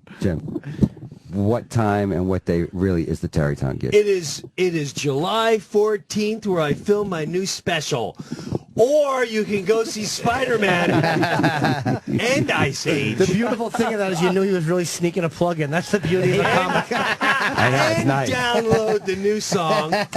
Jim Brewer in Terrytown, July 14th. What time is that? What time is that show? I believe it's an 8 p.m. show, 8 p.m. Dennis. show. It's a And who el- 1 hour show. Who else is on the show with you? It's my new 1 hour special. Oh wow, what's it Just called? you. It's called Midlife Madness. Really? Yes. Are you doing the stuff How I saw old are you you doing? now? 45. Fuck, You're man, you're we are about a fucking decade ahead old. of me. Jesus Christ. We're all old. You used to be the really young guy. He was the I kid. know, I was Or the one of the baby. really young guys, and now you're 45. true. How many Brewer kids was you a got? kid. 3 girls. 3 girls. The Fuck. oldest is 13. I got a little kid hanging around the house Oh, now. man. I can't but think believe he's how old gay, we are. I'm not sure. I do, but I can't say that because I don't know if my neighbors listen. Yeah, you can't do that. Can't I say think that. the kid, I'm pretty sure Yeah, the kid something is going on? He just the kid doesn't know helps yet. my wife decorate. Oh, shit. Oh yeah, no, you're good. You're good. Yeah, no, I'm pretty. Yeah, I'm that's pretty a confident. good problem to have. He's like, Mr. Brewer, your new shades match your walls.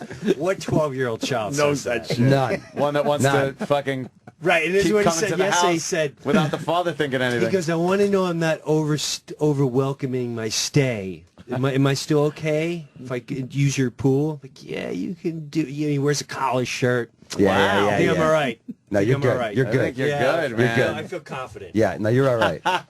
She's 13 and she looks like what? 18? She looks like she's 18. Yeah. Or that he is really, maybe he's really smart, and maybe he's thring the Yeah. fucking psych game That's at what you. I That's a think. good one. Hey, That's what I Bill think too. Russell. Smart, man. He's pulling a Bull Russell on. He may be doing that. He may, that could be. 'Cause Imagine that. He's like, hey, listen, I'm going to make your dad think I'm gay. So Yeah. he has no idea how deep we're going in this relationship. Yeah, man. because even that, like, he'll when he talks to her, he stands really close, and he frails with his wrist, but he'll touch her arm and stuff. But she doesn't give an ounce. She doesn't give an ounce. She doesn't give. Have you spoken to her about how far the relationship's Yeah, gone? she shuts it down instantly. She's like, no, Yeah. no. Where she has No. clearly showed who she's liked. See, but she's a smart cat too. I don't know if she's playing with my Oh, emotions either. look at you. You got to fucking try to figure all this Dude, I'm shit gonna out. start Makes you dressing like a paranoid. transvestite Let me just tell to you keep something. boys away for the next 8 years. I'd hang out with you more. That's the only thing that'll keep chicks away. Yeah, you would. Yeah, you would. You may even be able to buy me. Man, fucking mind games that are going on. You got to figure out if they're bullshitting you about their sexuality. I know how to Wow. change it. I'll bring them to the movie Spider-Man. Let them Yes. sit in the back. And See then what I'll see happens. what's going on. That's what the kids do now, too. They sit in the back of the movie. They want to get dropped off the movie theater. Oh, shit. That's what goes on in my town. I got a lockdown in my town. Dropped I hear off at the movie all theater, what's they sit going in the on. back. Then they pretend they're seeing the movie. They wait till you turn the corner, and they go suck face and this and that. This and that. Dude, Yeah. it's a I nightmare. love that he's saying this like this is a brand new thing. Well, to me it is. This is what we used to That do. is I remember, true. I remember fingering a Yeah. girl during Friday the 13th, the original movie. During the Defiant one, some guy got blown. That is defiant. It really is. Oh my God! I wasn't in that world for years, though. I was Yeah. playing stickball till I was 15, 16. Yeah. Playing hockey. No chicks, though? Come on. I would show off for the chicks, but I wasn't. Yeah, you weren't. It wasn't happening, trying. right? No. That was all Wait, that there 13-year-olds. was. That was all we wanted, though. As, like my crowd of guys I hung out with, it was just That's all any of let's us go find wanted. shit. We just didn't and get of course, you knew every girl wanted a fucking '69 Nova full of degenerates. Right. That's you got any friends? Right. It's the last thing they wanted. 69 no, but now that's you know how much that car's worth now? It's fucking crazy. Not after I was done with Jesus it. Christ. The Plymouth Duster. Remember Plymouth those? Duster. Another great one. My brother had a Duster. Let's go out in the Duster tonight. Fucking Duster. A. I had a Nova, Chevy Nova, 73 Nova. Hit the gas, That's at 3 faggot. weeks. Nova. What are you doing? Yeah, hit the one, get big fucking tires in the back, faggot. Get the J.C. Whitney catalog and fucking get some good shit for it. Yeah, that thing loaded down in the back of, where was it? Green Acres Mall. It was the only white guy. Green I ran Acres for my Mall. Where the life. hell is that? Long Island. Valley Stream, Oh, Long Island. Jesus, Valley Stream. South Shore trash. Chris, to I love think it. of South Shore, white trash. South We Shore's ruled trash. the Long The Island. fucking expressway is like the Mason-Dixon line of fucking Long Island. It really man. was. You stay over there, I'll stay over here. Stay over here. What The would Carl North Shore. think? What? What would Carl think? Oh, Carl. Oh, wow. I can't believe you brought Carl up. My favorite. My favorite person, I living knew or he- imagined. I knew Who's he Carl? would be. I don't remember Carl. You guys just, he knows why he's coming down the street. Hey, listen, the jungle's back the other way there, LeBron. You're out of your neighborhood. There's no fruits in these trees, if you know what I'm saying. Yeah, it was one of those neighborhoods. It was one of those. Meanwhile, that was my dad. Breaking the law and going, hey, the jungle's back that way, LeBron. There's no one in the mug here. We're all watching each other. Head back to the... Hey, did you ever do more of the He's 90. What are documentary? you gonna, what? You ever do more of that documentary? No, but I think I'm gonna... You should, dude. You should, Well, I've been man. thinking about it, and I think I may do it in the fall. I almost called you once from a lobby. I was just thinking to you, like, fucking, would you keep filming? You got more there. No, you're right. I'm gonna film in the fall. What's the documentary? Him and his You would old like man. it. What is it? It's I took my dad on tour. He was 84, 85 at the time. Brum on there. He's a World War II vet. Never talks about shit. Right, of course. Just talks about chick. Like he'll, if you ask him, hey, what was the war like? He go, Australia was fantastic. Had us on leave for 2 weeks. And that's all. Right. All he'll go. So it really was about. You know, I know he's not going to be living much longer. Right. He's starting to get senile. Great idea. I brought him on the road. It was touching. It was sad. It was a little disturbing at times. It's really good. And it is really It's- good I movie. fucking love it. It's like From what I saw, that's I love. That's right up my But the alley, conclusion should be, there's more information now. I think he should film more with his dad now. And, Yes. he's getting worse. see if you can talk about the war. Maybe you can get him to talk about You it. know what? They won't. They won't. They won't. I try. You see in the documentary, I asked But him that's okay. a million I mean, times. that would be interesting to watch you try to make him talk about Well, it. then I not that you'd watch it. I give you. I Bobby, would and watch that's- it. I probe him literally every fit. We go to dinner, and I'll go. So what was the worst place? And he'll go. What the fuck you want to know? Yeah. And I say, which island was the worst? He goes, they were all worse. Hey, look at that hot ass. Oh, shit. Yeah, he doesn't want Just to talk about it. deflects, yeah. Yeah, He yeah. deflects. But you know what? Shit, I have Alzheimer's now, like dementia. I was going to ask you something when so does he mind the cameras when you're shooting him? No, he's a ham and okay. scene stealer. Oh, okay. Like what's great is because he's older, so we're in a diner, and the chick comes up, and I had to edit a lot. I mean, he drops C words. He's really. Are you ever You got to keep those in. I had to edit. That's great. Come on. Were you ever embarrassed? Oh my God! Yeah, like the one place we were at. We're in the diner, and she comes up and he's going, you know, he's a fag, right? And then she'd walk away. She's like, she's a cunt. She didn't get it. And then I go, oh, I didn't God. get it. And then Like there's something to get just by pointing at someone saying he's a fag. he's a fag. You know that, right? I get it. He must be a fag. I get it. She didn't get it. The best thing about him, I used to introduce him to stars, like whenever the star. and by far the best ever. Now this is years ago. This is Paul Abdul. Just this will explain my dad. I go to the bathroom. We're finishing the SNL party. I go to the bathroom, and the party's 5,000 people there, and you're kissing hands. Hey, you fucking great. Hey, you're great. Let's do things together. I come back. Let's do things together. Did they say that at the parties? Oh, my God. Every single one. Yeah. Like, yeah, no, we'll keep in touch. Yeah. I'm still looking for a job. Yeah. I come back, and Paul Abdul is with him, laughing. He's naughty. I said, what's good? Yeah, now I already know. Some of the things he's been laying down. He goes like this, which to me is still the greatest thing I've ever heard in my life. He goes, Paula, you like playing puppy? She goes, and hook line say, what's puppy? That's when I sniff your ass and you just growl. Oh my God. That's like in his 8. Oh yeah, he's fucking, yeah. Oh, wow. And she's like, yeah. Okay. Now, I want to take him home. Now you think about your dad. Now you think about your dad and what he was like on the 2 weeks leave in Australia that he talks about being the greatest 2 weeks of his life.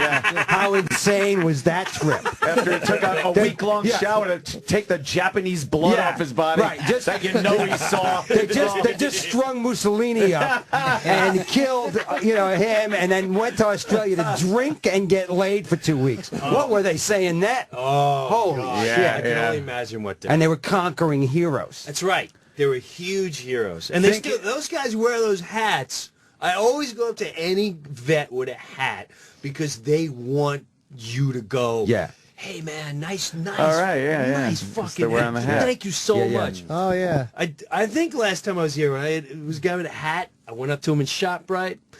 I said, World War II vet, thank you very much. And he goes, 3 years, 8 months, 22 days, 1942 to blah, blah, blah. We bought. He just. Oh, he rattles it off. He just rattled the whole thing off. Wow. And because they want it, because they know it's over. Jap bodies up to my knees as we storm that beach. I had a flamethrower. Germans coming at me from the sky. Burning them Japanese alive. coming at me from the ground. We'd set them on fire so we wouldn't waste bullets. All right, Jesus. Shit that we will never, ever do in our lives. Can't comprehend it. No. Shit, Durning was on Rescue Me. And he was landed at Normandy, and he was in the Battle of the Bulge. Jesus. He's got one half of, I think it's his right leg, is still black from the frostbite from one of the battles. Oh. And he's got a mark in his chest that looks like somebody took a claw hammer and dug it into his chest. Is from when he was killing a Nazi guy. Holy shit. And the guy's hand was clawing as he was crushing the guy's face with a rock. Charles Durning? Charles Durning, right? Face to face, and he's got a but he never talked like about it. that. He would never talk about it, and I couldn't get him to talk about it. I'd write stuff into the scripts, and he would say it, but he would never talk about it, right?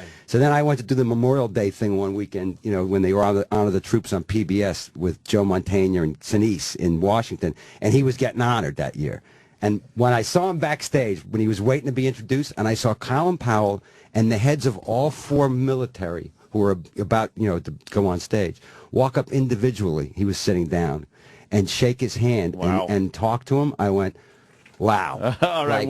He did something. Because these guys, I got, unbelievable. Those guys didn't. It's weird. We never talk about it. They say that a lot of them wish they had therapy and stuff because it was healthier. But those guys just didn't talk about that stuff. I asked Durning about therapy, and this is a famous showbiz story. I'd heard that he once held a William Morris agent outside the window who didn't pay him, upside down, like 15, 20 stories in the air.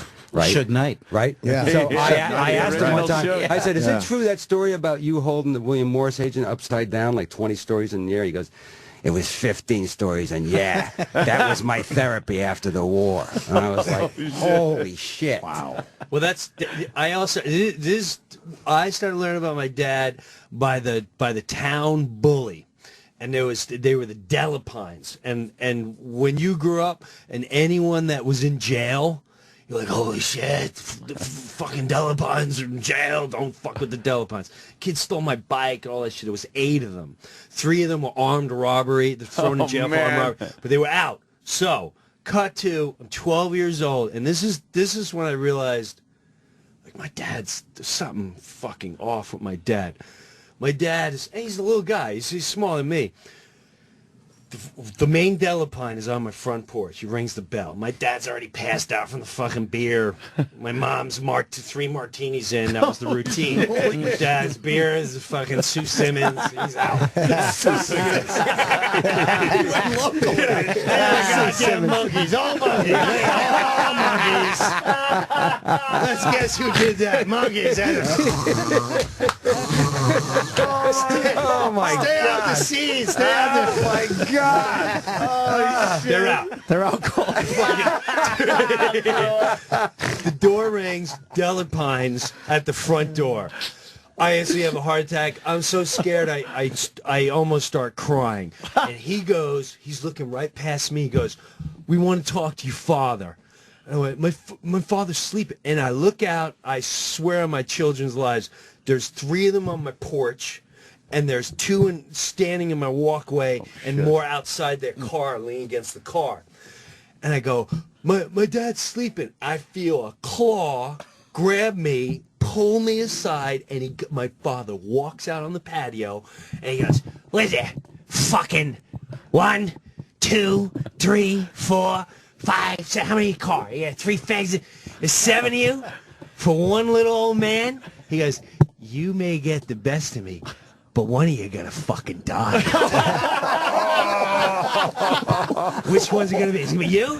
Is it gonna be you? Which one of you fucks are gonna die tonight? Because you're gonna watch one of you fuckers die.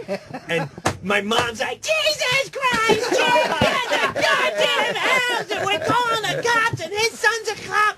And the whole fucking now the oldest brother's going, you had a chain. You hit my little brother with a chain. And he takes out of his back pocket the dog leash, which we had a poodle. A little poodle. And he's like, "This is what you're worried about?" He goes, "Again, you got 5 seconds, because I want to get it on. Who's going to die?"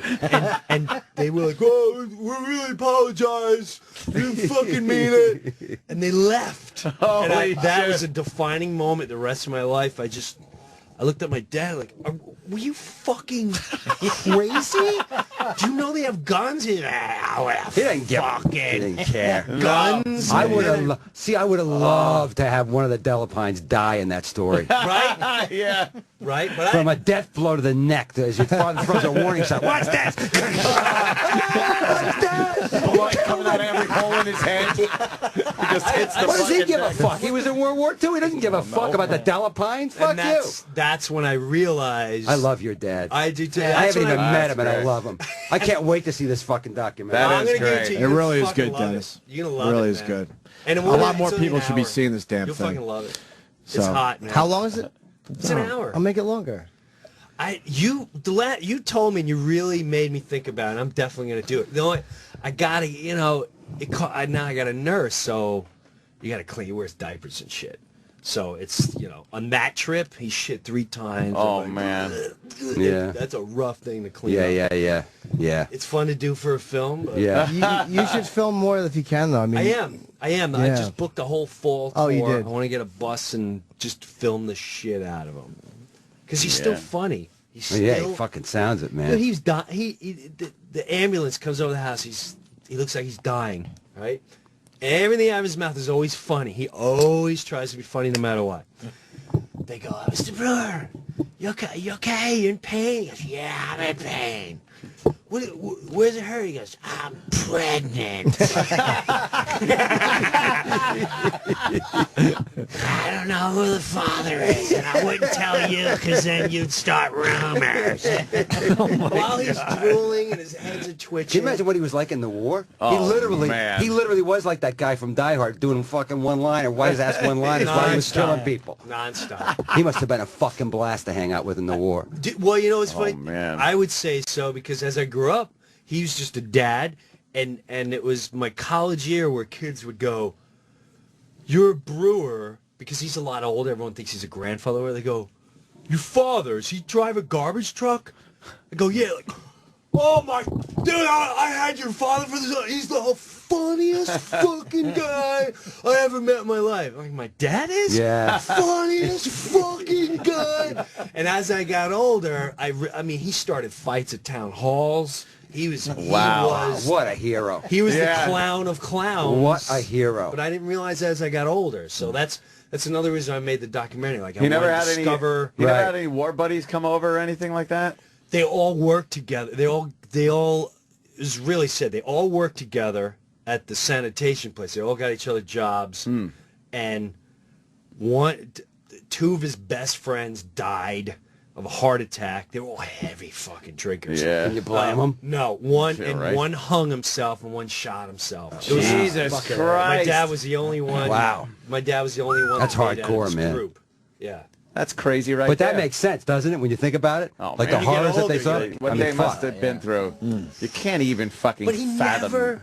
And what I thought was amazing, which I brought out in the doc, is that he never put all that on me. Right. He was just a dad. Right. He was there at the games. He was at the thing. He never was like, "Yo, you fucking." Even when I had my dangling cross earring and Judas Priest on the bag, like fucking Judas Priest, Dad, and the singer thing. Hey, he's like, that's great. That's great. It's great music. Never Kept it inside. Can you imagine what he would have said? No, can you imagine? Oh my God. You gotta love So him the for more I that know shit, him, the man. more He's I'm- fucking A. What a He's guy. all right. He's What a all guy. right. Yeah, he could have been that. I defended the country for this shit. Yeah, this is what I To wear your defended for. faggot earring and fucking. How's your I mom just doing? love that he was out cold. Yeah. Just that story about the Delapines where he's out cold and after Sue Simmons. But as soon as there's a whiff of trouble for his son, he's not only is he wide awake, he's moved the son out of the way and is taking on 15 Delapines Threatening death. and doesn't give a fuck because at least that's a dad. That's like, a dad. Fuck Hilarious. you. That's Yeah. a dad. I and love there's like 2 or 3 of those incidents that I'll man. remember forever and ever. Fucking great, bro. Like an animal. Yeah, really. Yeah. 10 brothers and sisters, 5, just the opposite of Band of Brothers. All 5 went to the war. All 5 came back. Wow. One was Wow. shot down in Germany. One was a prisoner of war. I know. Wow. They all fucking came back. You know, my Uncle Jerry came to this country and was here, and to get his citizenship had to join the army. So he went to Korea and fought. Again, came back, and he was fucked up, and it was shrapnel. He always acted like he had a great time, like it was the easiest thing in the world. But when he died, and the guys that he served with came to his funeral, this is like 2 years ago, we started hearing all this shit about, oh yeah, no, we used to be afraid of him because he was so fucking crazy. And they showed us pictures. Shit. We're looking at pictures of him on the front, and we're going, he fucking told us he was like back, behind the the motor scene. pool. Yeah, back never of the- said anything. It's like they fucking locked They it locked up, it up, threw it away. throw it away, whiskey. And they, that's why. Whiskey. Whiskey. Smoke, whiskey. Whiskey, smoke, right? And meanwhile, you're going like, you're thinking everything's fine with him. Now when he dies, you go, fucking guy was crazy. Right. Right? Thank God he didn't kill you, right? At some point. Thank fucking God. When I think about how scary our dads were, about like when we fucked up, I don't know if your dad ever threw a shot at you. Oh, man. But He never threw a shot at my dad threw a shot at my older brother who challenged him once, Kiwi. Kiwi was he came home drunk after a fight. My uncle Danny was a police officer, called him, said he's fucking in a fight with a bunch of guys with shovels. My dad was like, that cocksucker. And he came home, and he walked in the front door. He was already drunk, and he went to the refrigerator, and he opened it up, and he grabbed a beer. And my old man went, you crack open that beer, I'll knock you out with one fucking punch. And my brother was huge. He was bigger than my dad. And he cracked the beer, and I'll never forget it. He hit him, and it was like slow motion. He went backwards, and his head hit the linoleum. He was already out. So hard. My mother went, you killed him! And my old man, he hit him, and he walked away and lit up a cigarette like I told him I was going to fucking hit him. Right? There it is. This is But when you think about what's really in their heads from World War II, Right. No. crazy. It is pretty wild. It's nuts, man. It's amazing they could live a normal life, That's what blows me away, too. And I learned a lot, because I have sisters and that, and Yeah. it was fucking, this happened to me as a kid. Like, anyone that brings up the violin story, Yeah. pretty much about anything, Like, listen. Fuck off. Fuck off. Fuck you. Fuck you. These guys are everything, and they did what you saw. They were great Americans. Hey, listen, and that fucking cliche is true. We wouldn't fucking be here if they didn't win that fucking war. It's that simple. They took on the whole fucking world and kicked the world's ass and came home. Right. And then kept their mouth shut. And gave became us like dads. plasma fucking TVs Right. and college and all the shit that we have comes from those. That's why we have this shit. Right. And it leads to your song, Dennis Leary. Kiss my ass. That's right. Brought it right back Kiss around. Jim Brewer's dad's ass. All right? That's the new title of that song. Dennis got a new song out. Fuckers. Funny or Die. It's called Kiss Jim Brewer's dad's ass. Because you fucking owe him. Now you got to go see it. Go check it out on funnyordie.com. Hey, you got food at your show? Because I'm starving. No, we can order shit. There must be some shit in the building. There's shit down.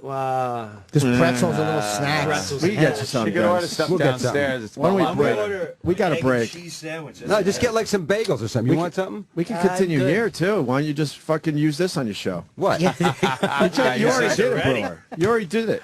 Oh, Take my our God. tape, put it on your show, call it a day. We're good. Well, I'll do that. Then mine. Then I'm off this week. Nice. Really? You're off the rest of the week? Yeah, I only do Fridays now. Oh, really? Yeah, I want to go. I went back on the road, start doing all that shit. Oh, so you come in tape Monday and that's it? No, I came in specially for you. Oh, man. What I got? I don't come out. Now I feel You're very I'm special. usually, By the way, Whenever I do Brewer's show, where is he? Oh, he's in Jersey. You're on the ISDN. A little different, huh? Hey, Jim, this is Jim. How you doing? Where are you? Fuck you. Never mind where I am. Push your shit. That's usually what happens. Like, who's coming in? Fuck, can't do ISDN. All right, I'll make it personal. Got to get in the car. All right, let's get Dennis Leary out of here. All right. You got Spider-Man starting tomorrow. Today or tonight at midnight. Tonight at I say midnight. it's I say it's July next week. 13th. You got to go see it with your kids. Kiss My Ass is on iTunes today, and Funny or Die, the video of Kiss My Ass. Please go buy it. Wait, when's Spider-Man? This weekend? That's tonight. I already saw it. So you got I saw it Spider-Man already, tonight, yeah. and then I Ice say- Age Yeah, next week. bragging. You're going to be He's competing bragging. with yourself. Crazy. I am competing. I'm competing with myself. And they're both going to be just in the running for Monstrous. the next 5-6 weeks. Yep. They're not going anywhere. They're not going anywhere. They're not going anywhere. They're not going I anywhere. hope you guys blew your wad here and have nothing to talk about on the next show. You guys just stare at each other. You evil motherfucker. I will play Dennis's song to break. Dennis, it's always a pleasure. You know that. Thanks, Chris, guys. Thank you. Brewer, thanks for man. stopping Good in. to see you. Great. That was so Here's loud. Kiss My Ass from Funny or Die.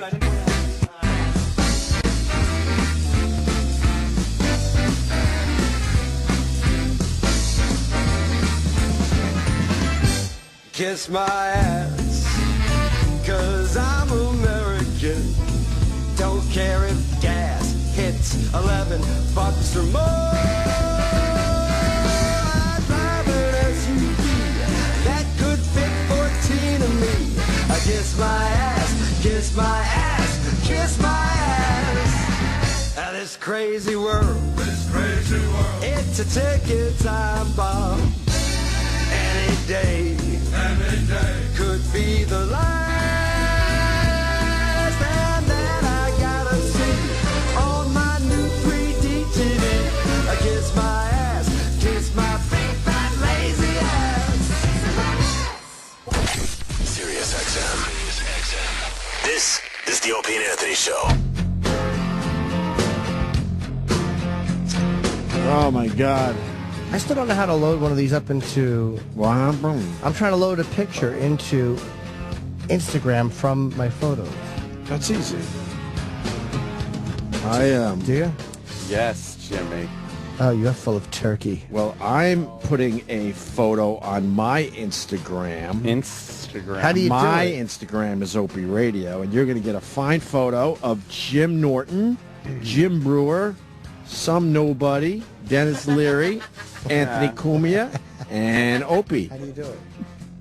Mine is ACUMIA. Who was that guy? Thank you. Who was that guy? Well, he's in Dennis's band. No, he's a good guy. He's a bubble guppy, too, Oh, so I got to thank you. give him respect. Thanks. Do you know what a bubble guppy is? Not at all. Nobody. He's a bubble guppy. It's a bubble guppy. What the fuck is that shit? It's a kid's show. You got to have a kid to know bubble guppies. Oh, I seen bubble guppies. No, you haven't. Sure I have. No, you haven't. Of course, there's a black one. There's a black bubble guppy? Yeah. Really? Just saying. What were the blackfish? Everyone has to What be. were the blackfish when we were growing up? What? I think there was one. What was it called? I don't know. Blackfish. Was it called a blackfish? Yeah. Trying to figure out what filter makes us all look so handsome. Ooh, Valencia. I have to apologize. I could again fuck to- up a good picture by just putting the Kelvin filter on it. Kelvin stinks. Kelvin. When do you use Kelvin? Does anyone Kelvin. know? Oh, sorry, Jimmy. Go ahead. That's okay. I was just going to apologize again to DeRosa. Fuck DeRosa. Nah, I feel bad, man. I feel better now. I think it was a 24-hour, but I was genuinely I almost called out today. I called Kenny, and Kenny was like, stay home if you don't feel well. You're going to Vegas. And I'm like, I just can't do it. But I like the new Kenny. I got in his car all sick, and he's like, you shouldn't go to work. And I'm like, you know what, Kenny, you're right. I was this close What to is calling this up out. with Kenny lately? But no, he just doesn't want people to kill themselves if they're sick. But Yeah. if I wasn't out 3 days in a row last week, I would have taken today off. I'm sickly. Well, but I feel bad for Joe. He had something arranged. We got to shoot in August, so I feel man. fucking awful. he'll live. Nah, but it's like it's unprofessional to do it the day before. It's like I'm not that guy. I'm afraid now he's gonna think that I'm that guy who just backs out of shit. But I never do. No, you don't. You're good like that. The hell's that? Does anyone know who that guy was? Because I feel He's in bad leaving Dennis's him out of band. the photo. Dennis's band. Did you? You didn't. I'll write some guy. I have to. Some guy. I didn't what? You didn't. You didn't blur, did you? Yeah. Should I take the blur off? No. Well, I haven't used the blur yet on any photos. Yeah, see what that's like. Give it a little testaroo. Give it See a how little that shit test works. run. You sure? Yeah, see how that shit works. Honestly, I didn't, but now that I hate being challenged, because now I'm going to have to blur. Now you have to. There's Blur just it. no. I'll tell you why it's funny. Because there's no reason for it. Right. Yeah, but I don't want to, we have a good relationship with Dennis Leary. I don't want to. Yeah. He'll understand the humor of that, right? He's fine. You sure? Sure. What's he gonna say? All right, I'm going to blur him out. It's ruining our fucking photo. What else is going on? Oh, during that whole thing, and then Brewer came in, which fucking just hit out of the park. My God, him and his storytelling is just amazing. great. Jim As is we all a know funny by now. fuck, man. He's the best. We were going to play the bottle rocket thing for The vagina? Shooting the bottle rocket out of the vagina We were going to pit? play that for him because he couldn't believe we actually did that. No. How do you do a reverse blur? What do you mean a Anybody? reverse blur? Well, I got to blur just him. How do you do that? Oh, you got him get as the the circle center thing. dot, and Yeah, look. and around the edges are blurred, Or I could just blur all of us. It's just... and leave him. That's funnier. Blur all of us, please. That's funnier. just so wrong. How do you reverse blur? There's got to be a BR, blur reverse. Blur reversal? Probably just pinch it in real tight. I pinched it in real tight. What are you talking about pinching? No, you're just blurring around a dot. So you got a dot that's not blurry, and then the outside of the dot is blurred, and you can adjust the size of the dot. Wow. Right. But to blur a circle, I don't know if that could be done in the Instagram. If you put the dot on his chest, it'll reach up and blur out his face. But then it'll blur everybody else's. I'm Nah, if it's very Instagramming a small. picture of No, myself. it No, will. it blurred out Yeah, everybody's it'll blur everybody. Don't you know how to Instagram? Oh, I know how to Instagram. Oh, well, apparently You're not blur. Instagram. I'm very good at I'm the Instagram. king of the Instagram. Unfortunately, we can't blur out Fatty in the photo. Oh, There is no can't. What? yes, there is. Huh? Won't. There is no can't. can't. I can't. Plenty of can'ts. All right. Can we play the bottle rocket thing just because we did reference it on the show today? It is 4th of July, just about. old school. And I want to hear how this went down. How long is the clip? It's not long, right? No, this one here is about 15, 20 seconds. I don't know if we can play stuff that we can't do. Oh, is that another one of the dumb I'm rules? just kidding. I don't think you're kidding, though.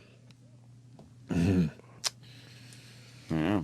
Well, let's play it. Did you run? Let's hear it. Please. And you were asking earlier, you were firing it into El Duque.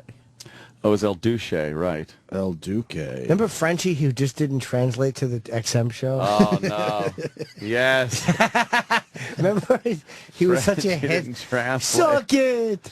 You were full of S. And then when he comes on here, it just wasn't the same that he could curse. Because he could curse, and it ruined his whole act. There were a few guys who had to say goodbye to, unfortunately, because they didn't translate. There were people that just like disappeared. He couldn't make the jump. What's I remember he bombed horribly. We didn't know what to do because he was one of our benchmark bits for a while. No one gave a shit about a cursing French. No one gave a shit because we could all curse. What about fucking, what's his name, Limo Ant? I miss Limo. Oh, yeah. What happened to him? I don't even want to know. What happened to Stockbroker Dave? I mean, I say that because I don't know. I hope he's doing well. What happened to Spike?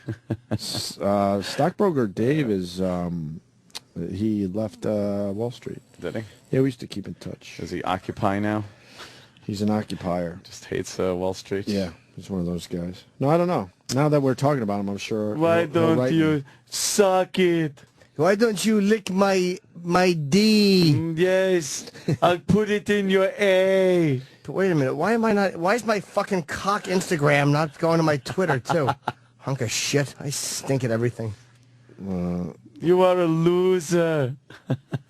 He didn't translate. He couldn't make the leap. No, he certainly couldn't. How do I fucking share this?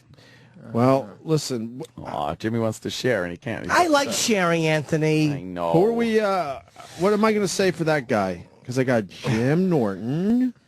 Some nobody was a pretty good. Hanger on. Wait, who was next to Jim Norton in that photo? Because I can't go back to it. Was it Brewer? Jim Brewer. Was it? Yeah, it was Brewer. Dennis. I haven't seen the photo yet. Wait, was it? I can't wait to see Jim Brewer. Okay. And now I'm up to the nobody. What do I call him? And it has to be an at. Oh, you gotta say, and some guy. And some guy. Make up his name. Wait, some guy. Some guy. I'm just gonna put in capital letters. Some guy.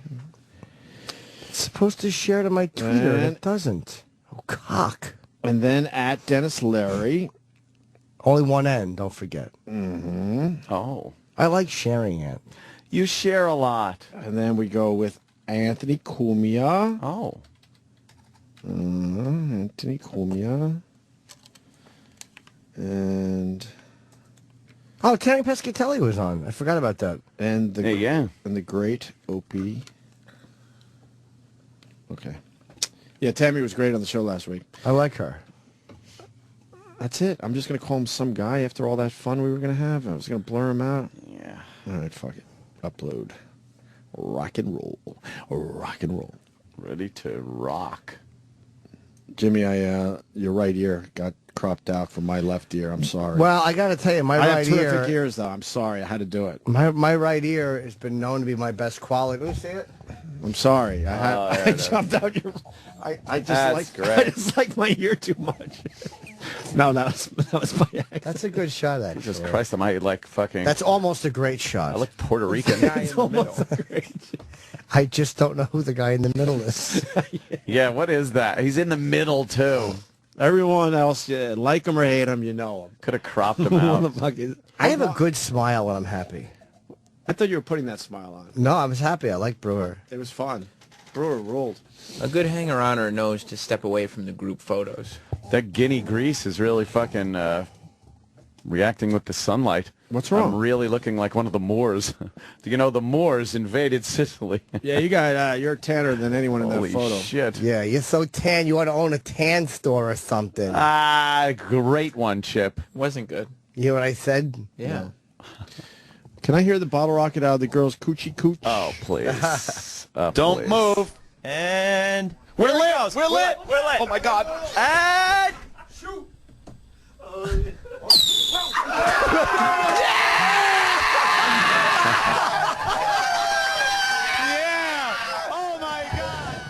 Wow. That, what a cool atmosphere that was, though. Just a cool vibe. That was NEW days. I know. Yeah. Just a cool atmosphere. That raucous. And now we come here and just talk for 4 straight hours. But you do it I well. hope it's fun.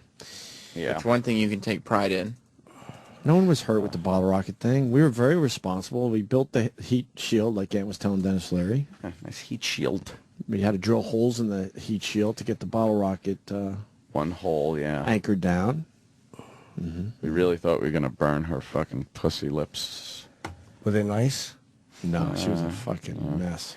Most of the girl we had in sorry, there. she might still be listening. Remember the one that was smoking a cigarette out of a pussy? Hey, who needs a twat that's... like- Pussy smell bad enough without cigarette breath. Cigarettes. Just drinks coffee out of it. Exactly. What else do you do? Have a Mento in there. Fucking cigarette breath Eating a puss. gyro. Onions. Curry. I can't think of anything. People are enjoying the some guy in the description of that awesome photo. Some guy. How rude is that? Look at him. Just some guy. I think we could have been more creative, but fuck it. Some guy. The first commenter just asks, "Who the fuck is that guy?" He's a bubble guppy. He told me in the bathroom. Oh. Big deal. Sings some song for... oh, he does the voiceover? Yeah, he does a lot of cartoon voices, and he said he's going to be the lead ant in a Raid commercial or something.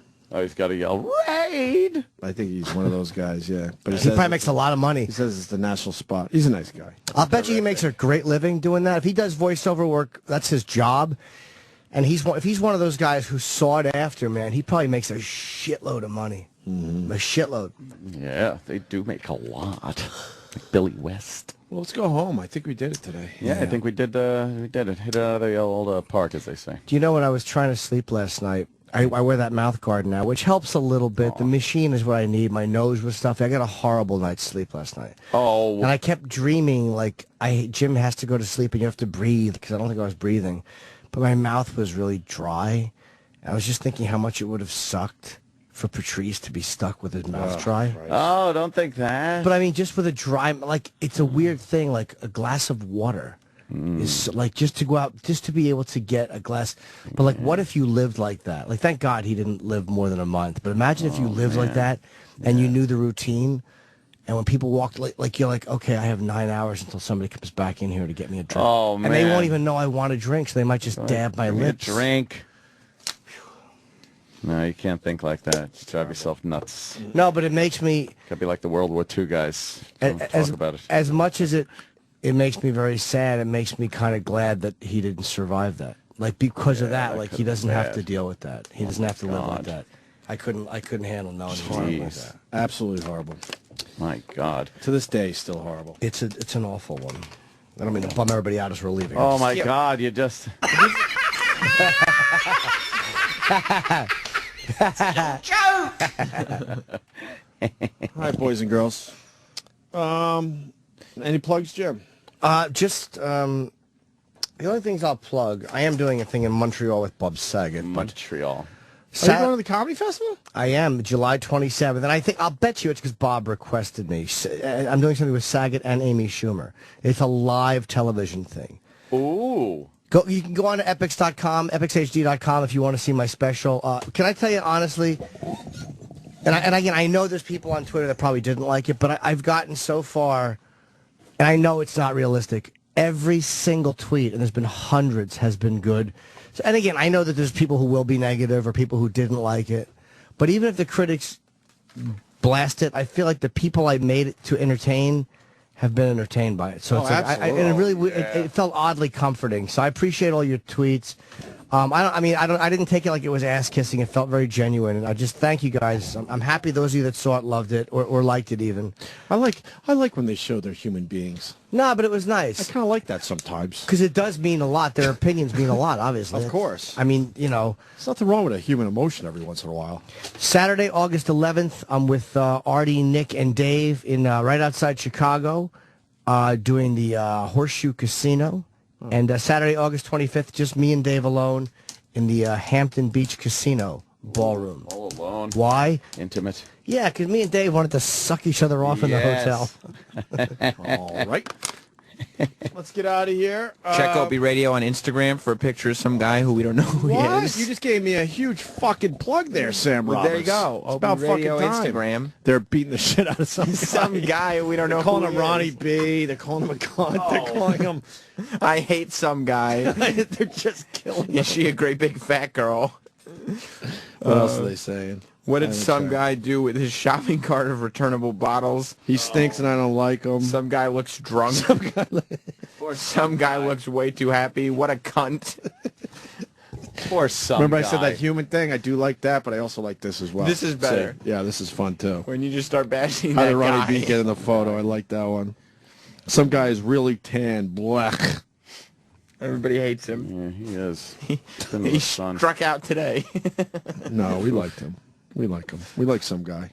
He's Dennis's friend. Let's have respect. You just posted a picture of him and wrote some guy. Well, I forgot his name. I was calling him Chris, and I swear to you, I don't even know if that was his name. I swear to you, I have no idea. He just struck you as a Chris? I think. I felt like that was his name. Should have called him a different name throughout the break. Hey, Walter. All right, well, Kenny's waiting. All right. All right. I'm going to take a cab because I'm going to do some stuff. What is that about? I got some stuff to Norton. Bye, Anthony. See you guys tomorrow. Bye. Bye, Jimmy. See you tomorrow. I'll do the show with you. Stick around.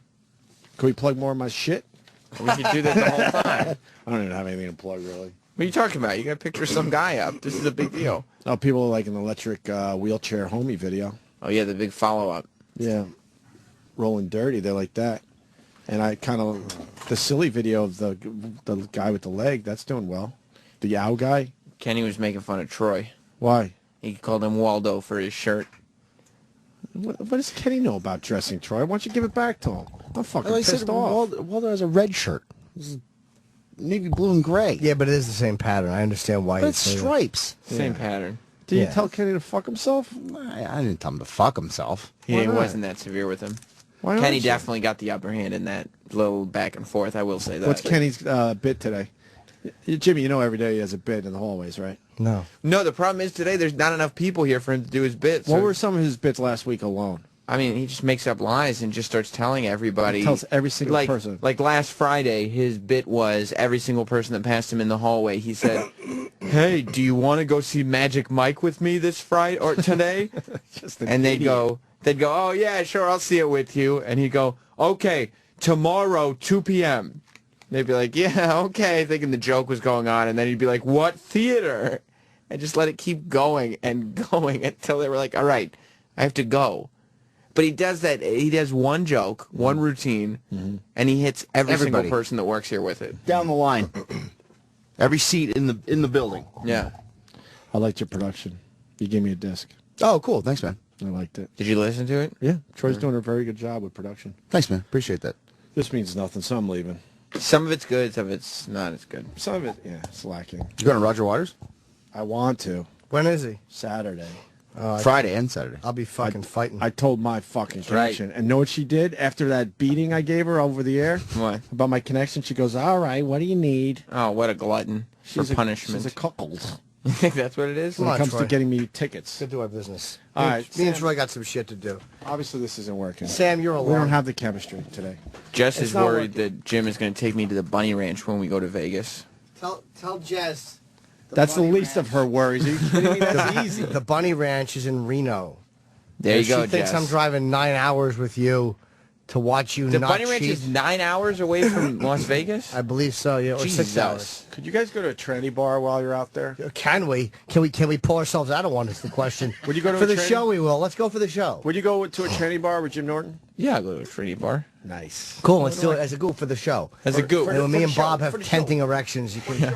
You and Bob just go off into private rooms. Yeah, I'll go get a lap dance and I'll laugh it off as I'm wiping my mouth off. Sam, remember, an Opie Radio plug every 5 minutes today. What does your wife think of the announcement you made on Friday? She liked it. Yeah? Yeah, man. And I, God, this is like, no one cares about this. That's not true. Remember, That's what people do care about, your remember I personal said lives. I appreciate when people are being human? Yep. I got, like Jimmy said, but I didn't want to blow up his spot. Right. People were extremely nice about the announcement. I really appreciate it. I started writing people back, and I just couldn't on this one, so I really appreciate it. Good. All right. All right. Anything else? Let's see. What have I been wondering? I don't Get know. the fuck out of here. All right, well, listen. We're going to do my show after this Hittity Rock. All right, you've heard about it. You waited 4 long hours for it. And now Now the moment you've waited for rears its ugly nose. Head after Opie and Anthony Live is coming up next.